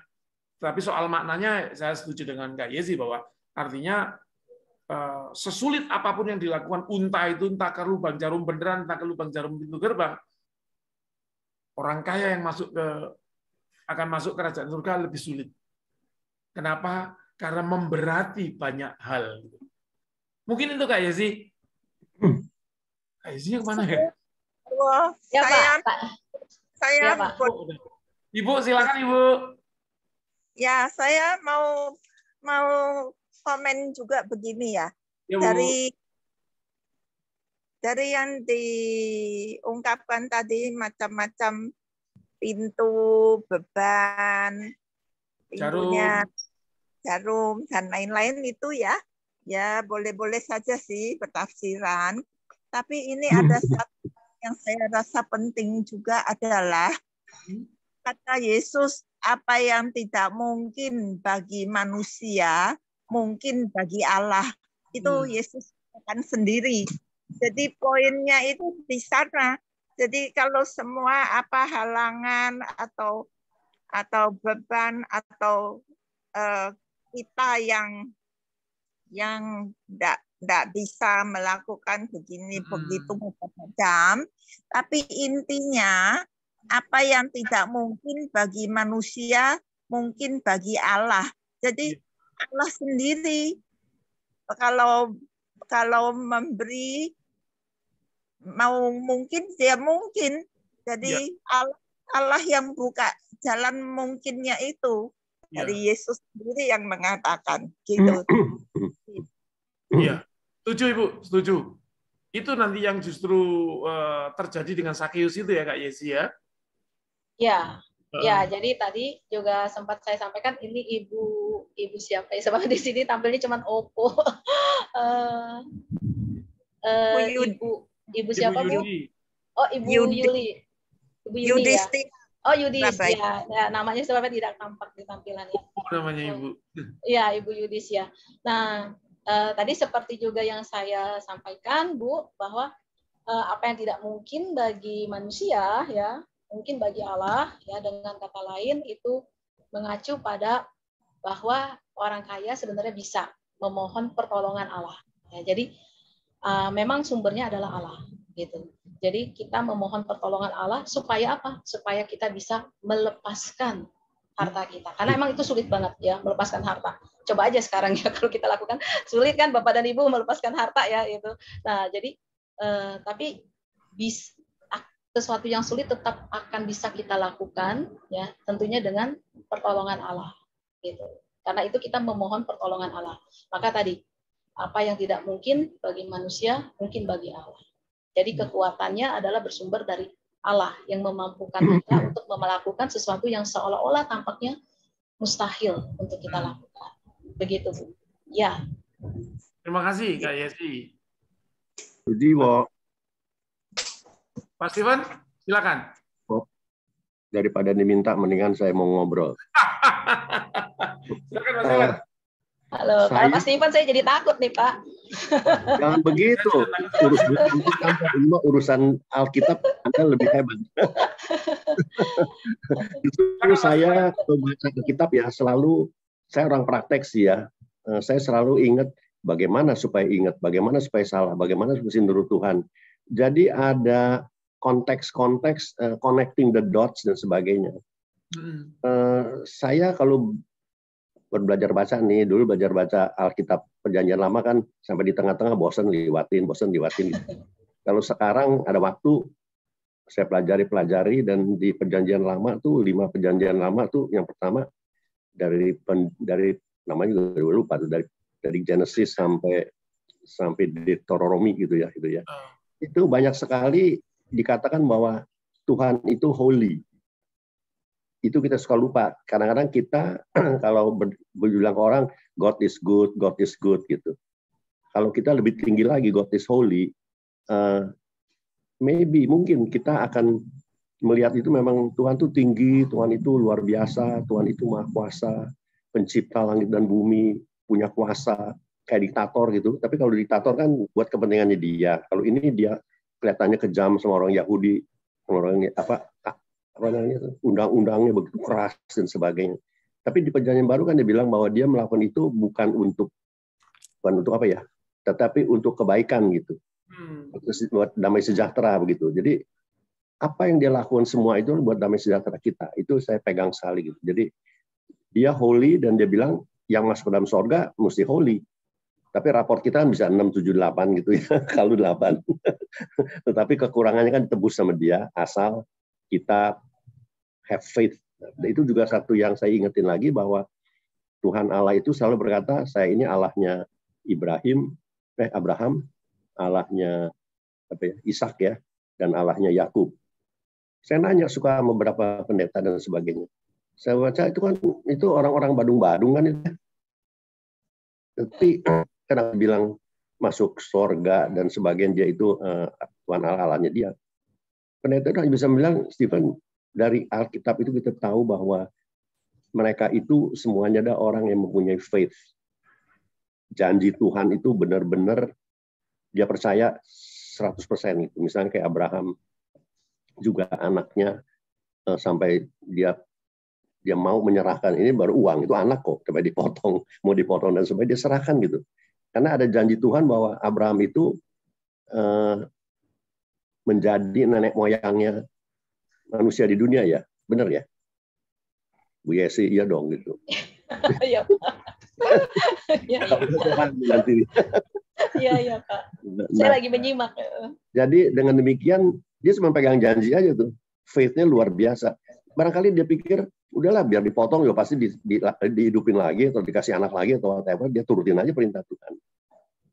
Nah, terutama saya baca lagi mengenai ini jadi ahli perjanjian lama nih. Yosua ya. Kitab Yosua itu juga sangat indah sekali itu contoh-contoh di sana. Begitu Tuhan suruh kemari, ikut saja dia. Dia ikut saja. Sekali dia bukan tidak ikut, sekali dia lupa nanya, kalah dia. Tuhan bilang dia kalah itu sekali makanya. Itu juga satu contoh bahwa kita ini di zaman modern itu begitu banyak dosa yang kita kadang-kadang tidak sadar. Saya dengar ada satu PA juga bahwa ada namanya acceptable sins, ada yang namanya sins lagi, semua itu yang boleh dah lama-lama orang modern bilang itu nggak apa-apa lah, sin itu bukan salah saya kok, segala macam semua keadaan. Tapi Tuhan itu tetap holy gitu. Jadi kita memang sebagai orang Kristen berdasarkan Alkitab itu kita harus memegang perintah Tuhan, janji-janji Tuhan supaya kita mempunyai iman dan janji itu. Tadi juga saya kena sekali waktu Ibu Yesi bilang parabola. Emang kita belajar di sekolah juga banyak sekali kita belajar parabola kan. Itu untuk menunjukkan supaya orang itu kaget gitu. Nggak benar tapi nangkep semuanya, sekali diberitahu sampai mati dia ingat gitu. Itu parabola namanya. Parabola, iya betul. Nah, itu namanya parabola. Jadi kalau dibahas dalam-dalam namanya parabola kok. Cuman apa sih message-nya, apa sih beritanya yang kita supaya ingat, supaya kita ngerti gitu. Nah, Tuhan juga mengatakan gitu, it's impossible kalau kamu mendahului uang daripada aku gitu. Kamu bagaimana bisa holy, bagaimana bisa masuk ke surga sebagai manusia yang holy, tetapi di pundakmu duit itu berbanyaknya luar biasa. Seperti begitu. Nah, itu kesimpulannya contoh begitu. Tapi saya orang praktek lagi, apalagi saya kerja di bank ya, ngadepin orang kaya luar biasa itu duitnya nggak ketulungan gitu. Saya juga lihat ada yang udah kaya, pelitnya luar biasa, udah kaya, serakahnya luar biasa, udah kaya tapi bukan lagi serakah itu, tetapi rakus. Bukan rakus makanan, rakus duit juga nih. Orang lain punya juga diambil gitu. Rakus. Apa namanya? Tamak dan sebagainya itu. Nah, ada juga orang yang rendah hati, memberi dan sebagainya. Saya punya bos tuh namanya William Surajaya. Waduh, itu orang ampun, di kantongnya penuh duit tuh Pak. Kemana-mana. Dia bagi orang-orang satpam di jalanan dia nggak kenal. Kalau bayar jalan tol itu dia langsung lari, langsung tancap gas gitu. Sampai kadang-kadang kita suka nanya, Om kasih berapa Om? Jangan nanya dah katanya, gua nggak kenal dia nggak kenal gua gitu. It's my happy mind gitu. Dia juga akan dengan gembira dengan keluarganya. Saya juga nggak kenal dia. Tapi ada yang orang kaya yang ratusan juta tuh zaman itu ya, hilang, tapi 20.000 dia ribut gitu kalau hilang gitu. Karena dia nggak tahu berapa besar kekayaannya gitu. Jadi hal-hal seperti begitu. Jadi saya bilang parabola itu tujuannya adalah siapa yang kamu dahului, Tuhan atau duit gitu. Dalam keadaan yang sudah dalam kehidupan sehari-hari juga gitu ya. Sebab dia udah dapat berkat begitu banyak kok. Dia ambil setengah-setengahnya pun dia masih kaya juga. Perlu mobil apa sih? Nah, saya ingat lagi kayak Warren Buffett. Saya nggak tahu dia Kristen nggak ya. Tetapi itu setiap tahun dia mendapat keuntungan berapa 3 miliar dolar. 3 miliarnya semuanya dimasukin yayasan. Dia masih hidup artinya. Yeah. Itu kan seperti begitu kan. Jadi banyak sekali orang-orang yang hidupnya sederhana, uangnya dipakai untuk menolong orang, bukan orang dikasih makan, tapi dikasih pancing kali gitu ya. Itu istilahnya begitu. Dan juga saya sering diajarin juga itu supaya kita ngajarin orang yang minjem duit itu kalau udah untung itu ditabung, bukan ditabung ya, namanya diinvest gitu. Untuk hari depan kalau dalam keadaan sulit mereka punya ayam yang bertelur, yang dipakai telur emasnya gitu. Telurnya itu bukan ayam dipotong-potong terus sampai habis gitu. Itu juga satu kecerdasan juga yang tadi Pak Kris ngomong kan, ada kecerdasan kayak apa yang pemungut pajak itu cerdasnya 50%. 50%-nya diinvest supaya nanti kalau zaman susah dia punya duit. Cuma kalau semua duitnya juga dikasih ke orang miskin, habis. Miskin juga dia. Nggak keburu dia ambil, nah, pelan-pelan lagi. Tapi kalau dia tanam, telurnya yang dibagi, sebab orang miskin dikasih 10-100 ribu, habis juga dia semuanya gitu kan. Malah banyak orang-orang yang jahat juga gitu sekarang. Itulah obrolan saya, betul tidak, Ibu Yesi? Iya, Mas Steven, terima kasih. Berarti nggak benar. Ini kita tidak lagi bicara benar atau tidak benar, Pak. Kita memang sedang berdiskusi bersama, saling memperkaya. Refleksi dalam kehidupan. Betul. Terima kasih, Mas Steven. Refleksi kan bisa dari berbagai macam aspek. Dalam sehari-hari itu rem-rem mana yang kita pegang supaya kita ingat bahwa kita ini anak Tuhan gitu. Betul, Pak. Ya, terima kasih, Pak. Terima kasih ya, Yesi. Pak Kris, mari. Nambah boleh? Boleh. Tuh, pasti boleh ngomong. Adakah? Silakan, Pak Kris. Iya. Sharing aja. Kalau saya diajari itu ya namanya saat sekolah minggu sampai sekarang. Itu yang disebut dengan kalau orang kaya ini diumpamakan seorang janda yang memberi.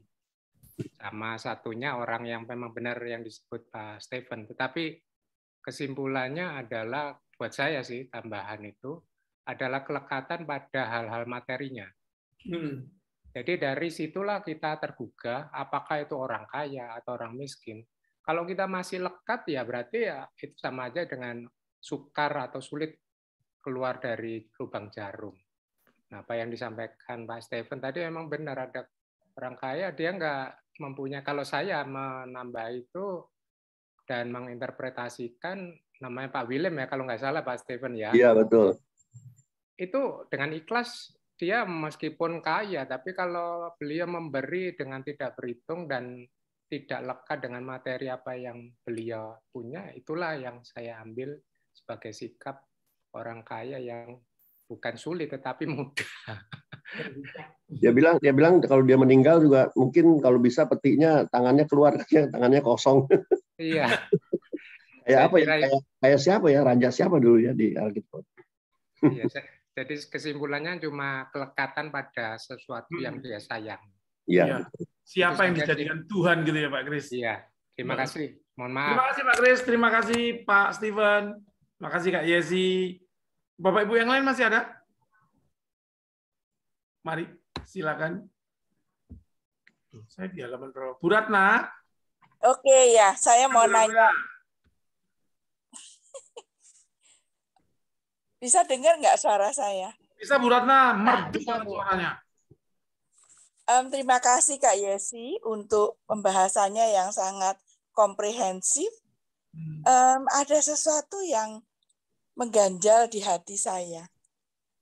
Kan pertanyaan dari orang kaya dan pemimpin itu kan bagaimana supaya dia bisa hidup kekal. Kan kemudian dia menjawab Tuhan Yesus menjawabkan supaya mengikuti katakanlah 10 hukum. Kemudian Tuhan Yesus kan menambahkan, karena orang kaya itu mengatakan semuanya sudah saya lakukan sejak saya kecil. Jadi dia menyombongkan diri juga. Kemudian Tuhan Yesus mengatakan kurangnya satu, yaitu harus menjual harta bendanya kemudian dibagikan ke orang-orang miskin. Dan jadi kan orang kaya itu menjadi sangat sedih. Pertanyaan saya, tadi kan memang Kak Yesus sudah menjelaskan tentang hidup kekal itu sama dengan kerajaan Allah. Dimensinya 2, dimensi kekinian dan dimensi yang akan datang. Nah, pertanyaan saya, ada seorang, ya katakanlah saudara kita yang dari seberang mengatakan, nah itu pertanyaan kepada Tuhan Yesus, kepada Yesus, kok tidak mengatakan dia itu harus percaya kepada Yesus, tapi seolah-olah semua yang dilakukan dengan katakanlah supaya dapat pahala gitu kan. Padahal sebetulnya kan pertanyaan saya ini tidak hanya mungkin susah ya nangkep apa yang dalam hati saya. Kan sebetulnya pahala itu kan sebetulnya Tuhan Yesus itu memberikan keselamatan itu kan untuk kita semua. Itu kan itu merupakan anugerah gitu kan. Jadi orang saudara seiman saudara yang tidak seiman itu mengatakan, nah itu enggak ada itu yang mengatakan bahwa percaya kepada Yesus tapi seolah-olah berbuat baik dapat pahala sampai akhirnya menjual semua hartanya. Nah, itu penjelasannya gimana? Kalau ada orang yang bertanya kepada saya, kalau sebetulnya dengan melakukan kebaikan itu bisa masuk ke kerajaan Allah. Gimana itu Kak Yesi? Apakah ini memang waktunya belum sampai sehingga Yesus tidak mengatakan bahwa ya percaya kepada Yesus sebagai anak Allah atau gimana Kak Yesi? Jadi tentang pahala itu yang dia terus menerus kan itu adalah satu katakanlah titik yang tidak pernah bertemu antara saudara kita yang non Kristen dengan kita. Kalau kita kan ya kita bisa masuk ke kerajaan Allah karena kita percaya kepada Tuhan Yesus, tidak karena melakukan sesuatu kebaikan dapat pahala. Itu gimana jawaban Kak Yesi? Terima kasih Bu Ratna. Terima kasih. Kak Yesi. Bisa jelas nggak ya pertanyaan saya? Mungkin agak berbelit-belit. Saya jelas. Ya, jelas Bu, jelas. Silakan Kak Yesi. Ya. Terima kasih Bu Ratna. Jadi ini kita harus pertama-tama ingat ya, sekali lagi ini PA ini kita berdasarkan teks tertentu. Jadi bukan keseluruhan teologi kitab suci ya atau teologi Alkitab gitu ya. Sebabnya bisa jadi antara teks yang satu dengan teks yang lain itu mempunyai kecenderungan teologi yang nuansanya agak berbeda-beda gitu. Nah, kadang kita suka menyamaratakan gitu ya. Jadi ini dasarnya adalah kitab PA. Jadi berdasarkan penggalian atas satu teks tertentu yang juga dilingkupi oleh satu konteks tertentu. Nah, kalau kita lihat tadi, saya ingin balik ke teks aja gitu ya, Bu Ratna ya. Nah, tadi di teks kita di dalam Lukas tadi sebenarnya tadi saya nggak membahas penekanan bahwa hanya soal pahala ya gitu. Jadi ketika kita bicara soal hidup yang kekal itu ada dua dimensi kini dan dimensi yang akan datang eskatologis. Nah, betul bahwa di satu sisi hidup yang kekal ya atau keselamatan tadi ya itu adalah pemberian Allah. Di teks pun begitu ya. Makanya tadi kan apa yang tidak mungkin bagi manusia itu mungkin bagi Allah. Jadi itu prinsip pertamanya. Sumbernya adalah siapa? Allah, bukan kita. Karena nggak mungkin bagi kita, ya kan tadi, nggak mungkin bagi manusia. Ya, jadi sumbernya itu yang pertama Allah. Nah, tetapi juga dimensi keakanan tidak pernah bisa dilepaskan dari dimensi kekinian. Kekinian dalam arti kata adalah apa yang kita lakukan saat ini. Apa yang kita perbuat saat ini. Nah, ketika Yesus tadi merespon dari sang pemimpin tersebut, ya, dia memang merespon dalam tradisi yang sebagai ya pada waktu itu. Ya, jadi apa yang penting dalam tradisi Yahudi yaitu tadi 10 perintah Allah, ya, yang kita bisa baca tadi di Keluaran ataupun di Ulangan. Tetapi bukan hanya perintah-perintah seperti itu. Intinya apa dari 10 perintah itu? Intinya adalah seperti yang digambarkan dalam teks kita juga, kasih kepada Allah dan kasih kepada sesama. Jadi ketika kita melakukan perintah-perintah Allah, apakah ketika kita melakukannya itu sungguh didasarkan pada kasih kita kepada Tuhan dan kasih kita kepada sesama.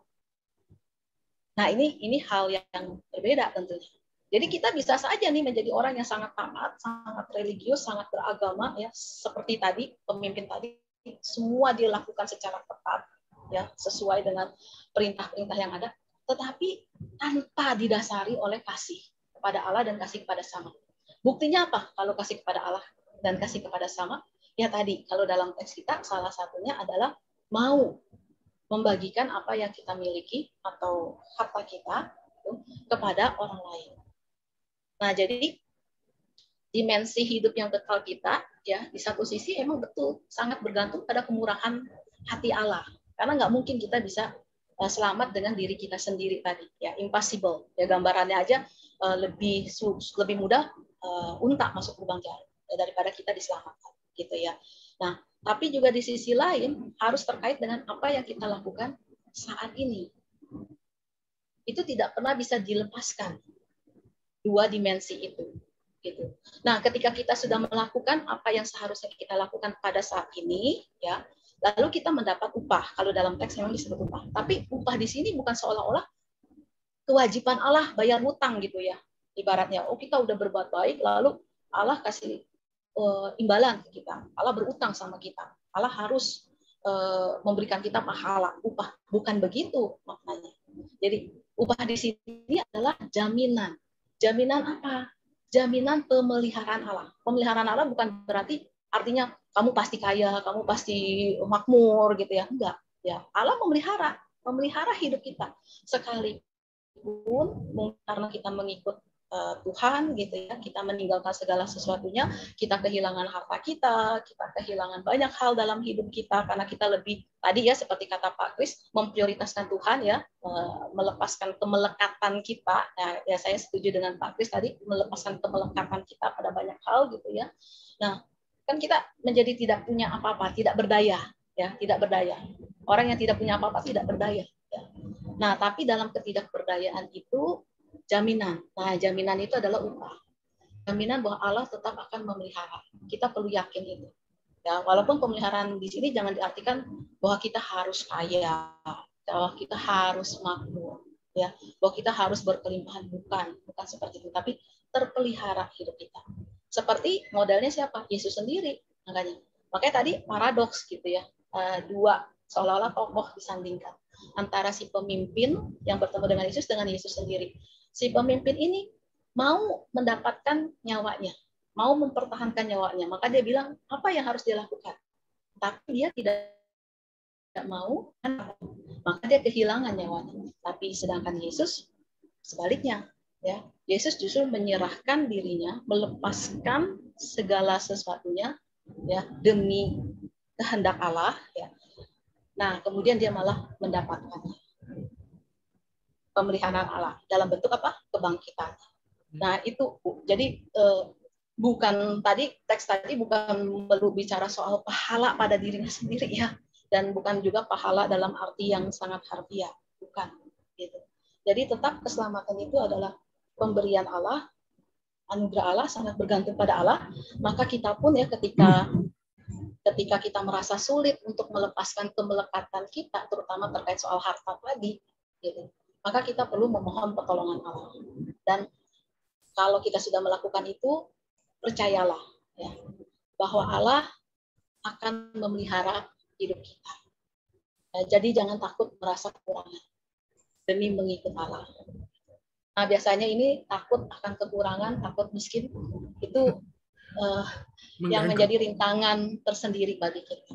Ya, karena kita nggak terbiasa untuk menjadi miskin, untuk menjadi hilang, menjadi tidak berdaya, menjadi tidak punya apa-apa, gitu.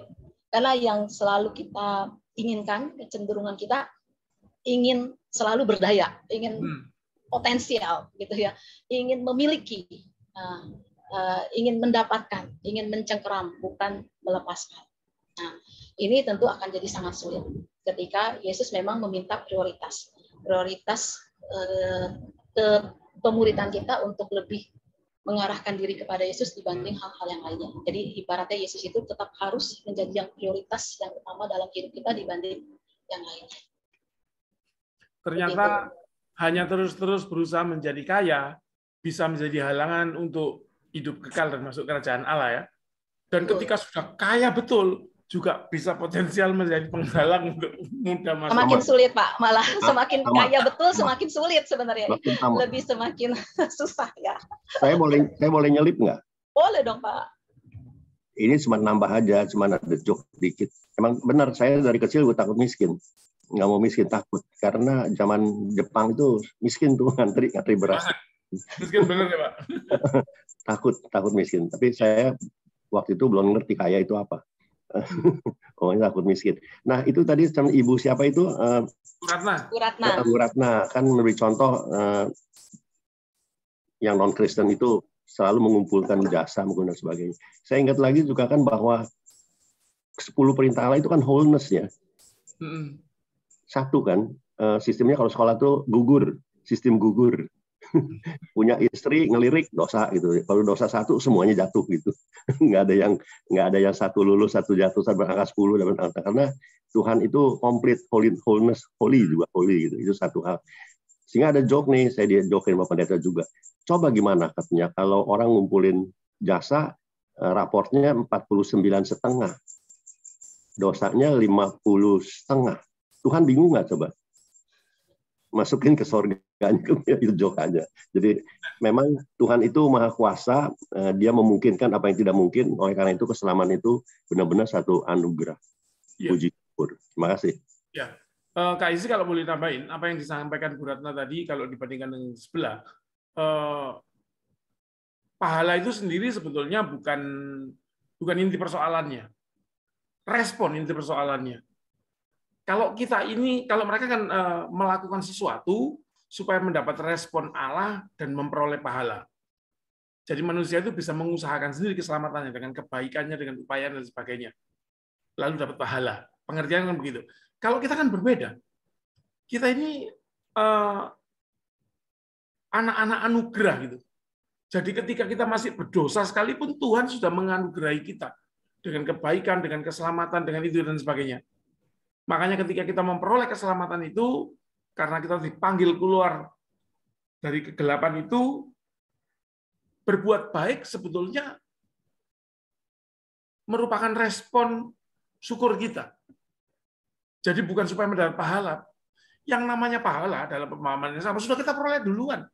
Bahkan ketika kita belum berbuat apa-apa. Bahkan ketika kita masih berdosa dikatakan ya. Jadi kalau panggilannya sebagai orang Kristen, melakukan kebaikan adalah menyukuri itu gitu. Orang Kristen yang tidak melakukan kebaikan keterlaluan menurut saya gitu. Tidak tahu diri gitu. Dan untuk apa melakukan itu? Enggak untuk apa-apa. Yang dikejar-kejar orang sudah kita dapat gitu. Begitu Kak Yesi. Terima kasih. Ya. Terima kasih Kak Yesi. Terima kasih Pak Chandra. Terima kasih Bu Ratna. Oke, Bapak Ibu, kita masih punya waktu. Mari silakan. Pak Jarwo mohon izin. Pak Gunawan, monggo. Ya, tadi sebagai atas pertanyaan Bu Ratna, ya, lalu penjelasan oleh Kak Yesi, saya itu punya pengalaman bahwa di dalam Alkitab itu ada ayat-ayat yang berpasangan begitu. Yang satu tidak bisa dilepaskan dari yang lain. Jadi tadi ketika pemimpin yang kaya itu jadi sedih sekali gitu. Lalu karena tidak bisa melepaskan hartanya, lalu murid-murid Tuhan Yesus menyatakan, lalu siapa yang bisa masuk ke dalam kerajaan Allah begitu kan? Nah, di situ Tuhan Yesus menjawab, apa yang tidak mungkin bagi manusia itu mungkin bagi Allah begitu. Ya. Saya melihat ini sebagai suatu pasangan yang tidak bisa dilepaskan gitu. Jadi kesimpulannya seperti tadi Pak Jarwo bilang, kita kan sudah diselamatkan karena anugerah gitu ya. Jadi menjadi bukan kewajiban ya. Apa ya? Respon, Pak, respons. Jadi berbuat kebaikan pada sesama itu merupakan respons kita kepada anugerah yang Allah berikan kepada kita. Anugerah keselamatan yang diberikan kepada kita. Jadi saya melihatnya kalau dapat satu ayat, saya cari ayat lain yang mengimbanginya begitu. Dan ketemu. Gimana Kak Esi? Terima kasih. Silakan Kak Esi. Terima kasih. Ya, jadi, nah ini bagaimanapun tetap ya, menurut saya sih kadang memang ada pemaknaan yang agak sedikit berbeda gitu ya. Kalau kita bicara soal dari tafsir atau teologi masing-masing penulis teks gitu ya. Antara misalnya teks Lukas saja dengan Markus tentu mempunyai teologi yang berbeda. Juga nanti kalau, apalagi kalau jauh banget ya perjanjian baru dengan perjanjian lama, berbeda lagi pastinya gitu. Jadi kalau saya sih kalau kita ingin lebih bisa melihat teks secara lebih cermat, nah kita harus coba lebih setia pada teks tersebut, pada konteks tersebut, gitu, pada teologi yang ada di teks tersebut. Kadang bisa jadi kita nih udah terlanjur terbiasa dengan dogma ya, dengan doktrin yang diajarkan kepada kita, gitu. Nah doktrin itu kan biasanya sudah menjadi kesimpulan atau gabungan dari berbagai ajaran gitu ya.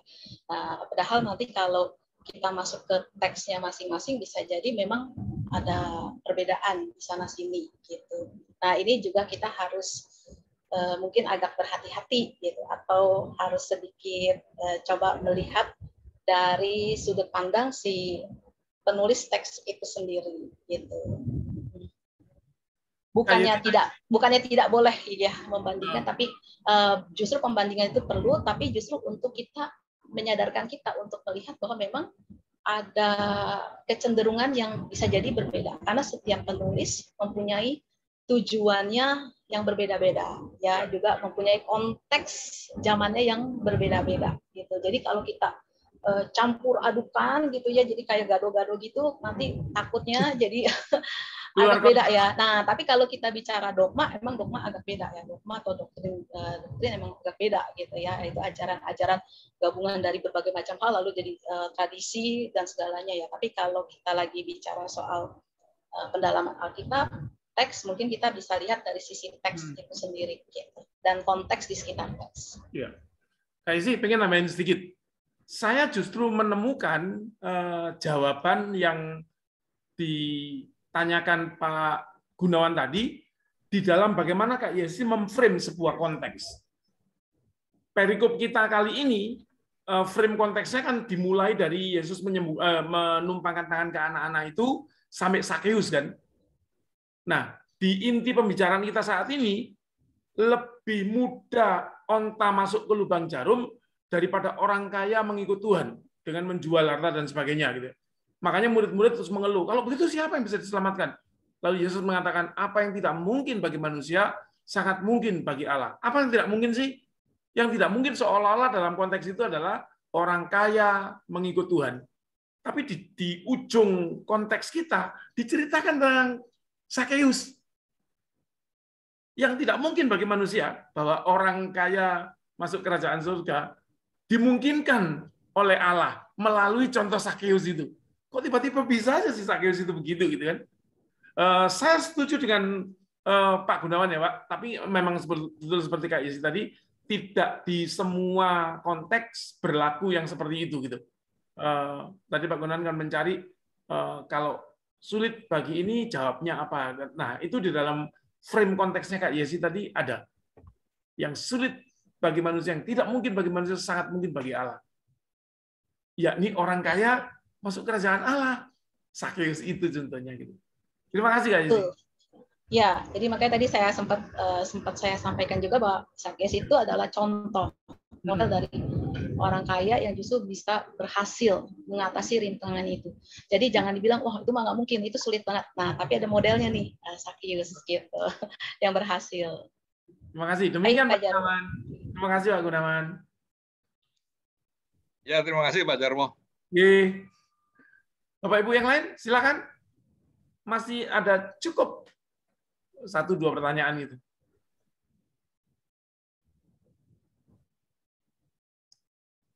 Sambil menunggu yang lain ya Kak Isi, saya ingin komentari tentang waktu kebangkitan Yesus Kak Isi. Antara pada hari yang ketiga dan setelah 3 hari 3 malam. Pada hari yang ketiga itu dikatakan oleh Paulus. Tetapi 3 hari 3 malam dikatakan sendiri oleh Yesus. Merujuk kepada lamanya Yunus di dalam perut ikan. Saya lebih memilih yang 3 hari 3 malam. Tetapi ini mempunyai banyak konsekuensi ya Kak ya. Makanya di salah satu terbitan kasus saya menulis tentang itu. Benarkah Yesus itu meninggal pada Jumat Agung? Kalau menurut perhitungan tanggal 14 Nisan tahun 30 dan sebagainya, Yesus meninggal dikubur hari Rabu. Nanti saya bagikan tulisannya di grup, tetapi yang penting ini dulu. Apakah 3 hari 3 malam atau setelah 3 hari? Tadi jelas ya, 3 hari 3 malam itu dikatakan di Matius 12 ayat 40 melalui tanda Yunus. Ada satu hal lagi yang ingin membuktikan kekuatan itu. Kenapa pada umumnya Yesus dibilang disalibkan pada hari Jumat? Karena mengacu besoknya hari Sabat. Kebanyakan kita berpikir Sabat itu hanya hari Sabtu. Tidak. Seluruh hari raya umat Yahudi adalah Sabat. Paskah itu Sabat. Sabat Agadol itu Paskah Sabat terbesar. Dan kalau 2 hari Sabat tumpuk berjajaran Jumat Sabtu itu maka tidak boleh, harus dipisahkan, diganti. Pada waktu Paskah 14 Nisan tahun 30 itu Sabatnya jatuh pada hari Kamis. Jadi dalam minggu itu ada 2 Sabat. Sabat Agadol yang Kamis dan Sabat mingguan yang Sabtu. Yesus dikubur sebelum hari Sabat yang Sabat Agadol itu. Karena gini, Markus itu menulis di Markus 16 ayat 1, setelah lewat hari Sabat, para perempuan itu membeli rempah-rempah untuk dibawa ke kubur Yesus. Kalau pemahaman kita Sabat itu cuma hari Sabtu, setelah lewat hari Sabat adalah hari Minggu. Nggak mungkin. Ya kan? Karena Yesus sudah bangkit Minggu malamnya kan?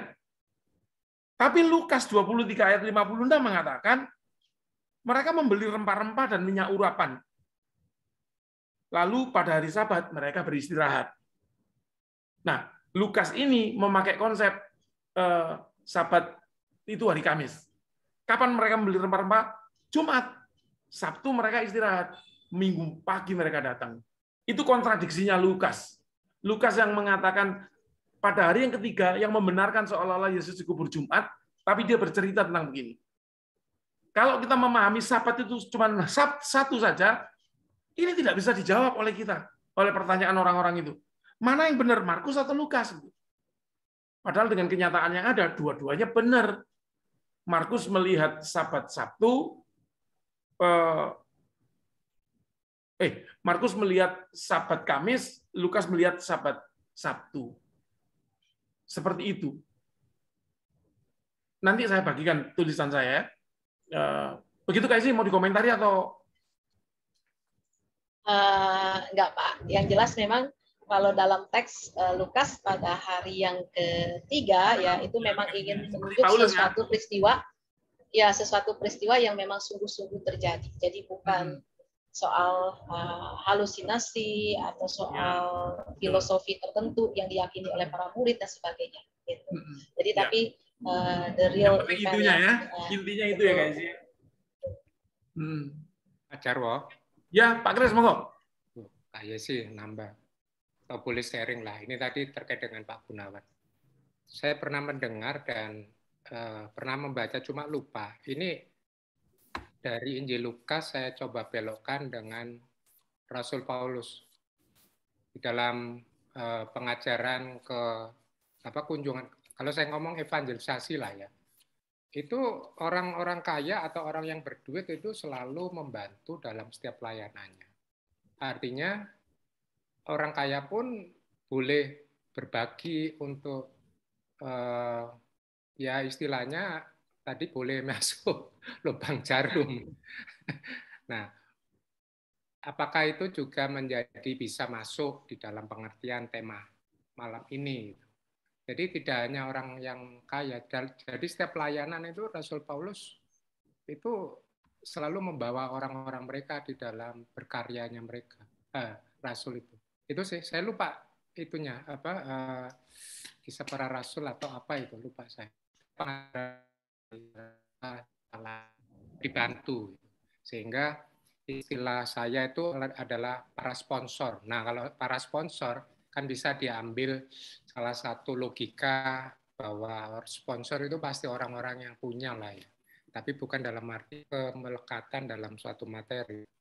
Itu monggo. Ya. Yes. Ya Pak Joseph, Pak Kris ya, para sponsor, para donatur gitu ya.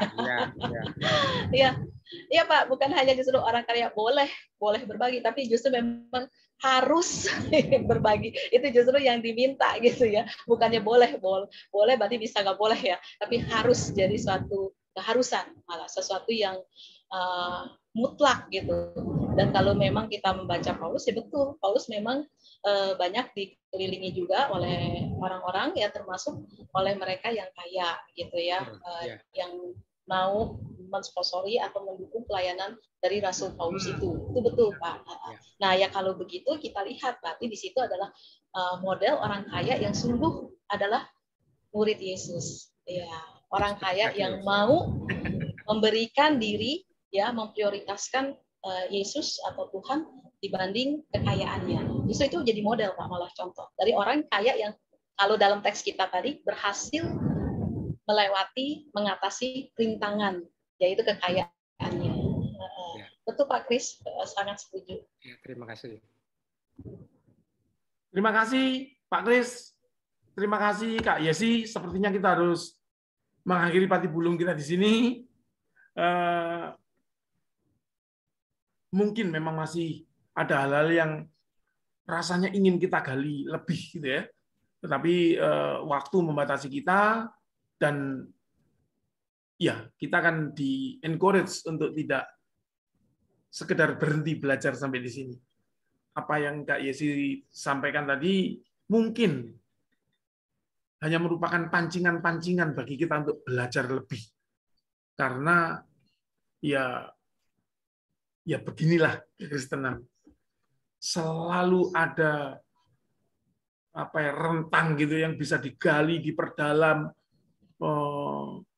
diperoleh pemahamannya dari dari mereka-mereka yang membidangi hal itu. Makanya perlunya kita berkumpul, bersekutu di dalam Patibulum adalah salah satunya adalah untuk itu. Mudah-mudahan Tuhan berkenan dan memfasilitasi kita untuk bisa belajar memperoleh lebih daripada itu. Kak Yesi, terima kasih sekali. Sebelum kita menutup dengan doa, mari kita foto dulu. Bapak Ibu mohon berkenan membuka videonya. Nah, Kak Yesi agak naikkan dong Kak Yesi. Oke. Ya. Nah, seperti itu. Saya nggak dapat fotonya sepanjang itu tadi. Ya. Bu Indri, selamat malam. Bu Nani. Sebentar, ini kok begini sih? Sebentar ya, ada sesuatu yang berbeda. Udah, Bang Maruli, rambutnya udah rapi tuh.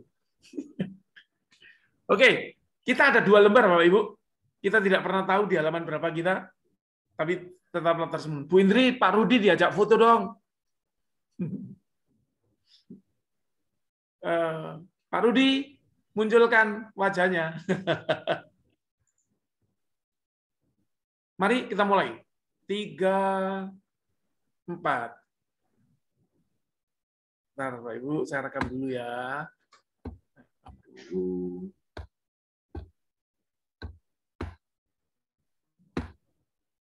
Halaman 1 sukses. Sekarang kita ke halaman 2. 3. Kristen, senyum Kristen, jangan ragu-ragu. 3, 4. Oke.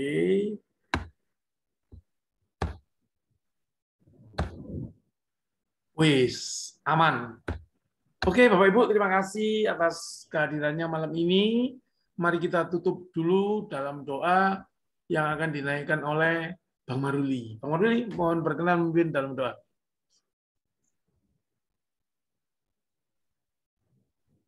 Oke. Mari rekan-rekan kita berdoa. Tuhan, terima kasih malam ini kami bisa bersekutu, menggali satu sama lain pemahaman Alkitab ya Tuhan. Ini dibawakan oleh Pak Kakak Yesi, juga rekan-rekan peserta yang lain, dan dibimbing oleh Pak Jarwo. Tuhan, bantu juga supaya kami juga saling membuka diri satu sama lain, saling memperkaya ya Tuhan. Juga berikan kami hikmat dan kebijaksanaan dalam mengartikan semuanya ini Tuhan. Berikan kami kesehatan supaya kami selalu bisa berjumpa, juga bisa memuliakan nama-Mu Tuhan. Tuhan yang kami sembah dalam Tuhan Yesus, kami juga berdoa untuk orang-orang yang tidak bisa bersekutu, tapi punya keinginan bersekutu ya Tuhan. Mungkin mereka ada halangan, berkati mereka ya Tuhan. Juga orang-orang yang memuliakan nama-Mu Tuhan, berkati mereka ya Tuhan, sertai Tuhan perjalanan hidup mereka. Mohon Tuhan sempurnakan doa yang kami panjatkan ini Tuhan. Dalam nama Tuhan Yesus kami berdoa dan mengucap syukur. Amin. Amin. Terima kasih Bang Maruli. Terima kasih ya Bapak dan Ibu sekalian. Terima kasih semua. Terima kasih Pak Jarwo. Terima kasih Yesi. Terima kasih Pak Jarwo. Selamat malam semuanya. Sampai berjumpa lagi Pak Steven. Semoga sehat-sehat. Thank you. Saya ending.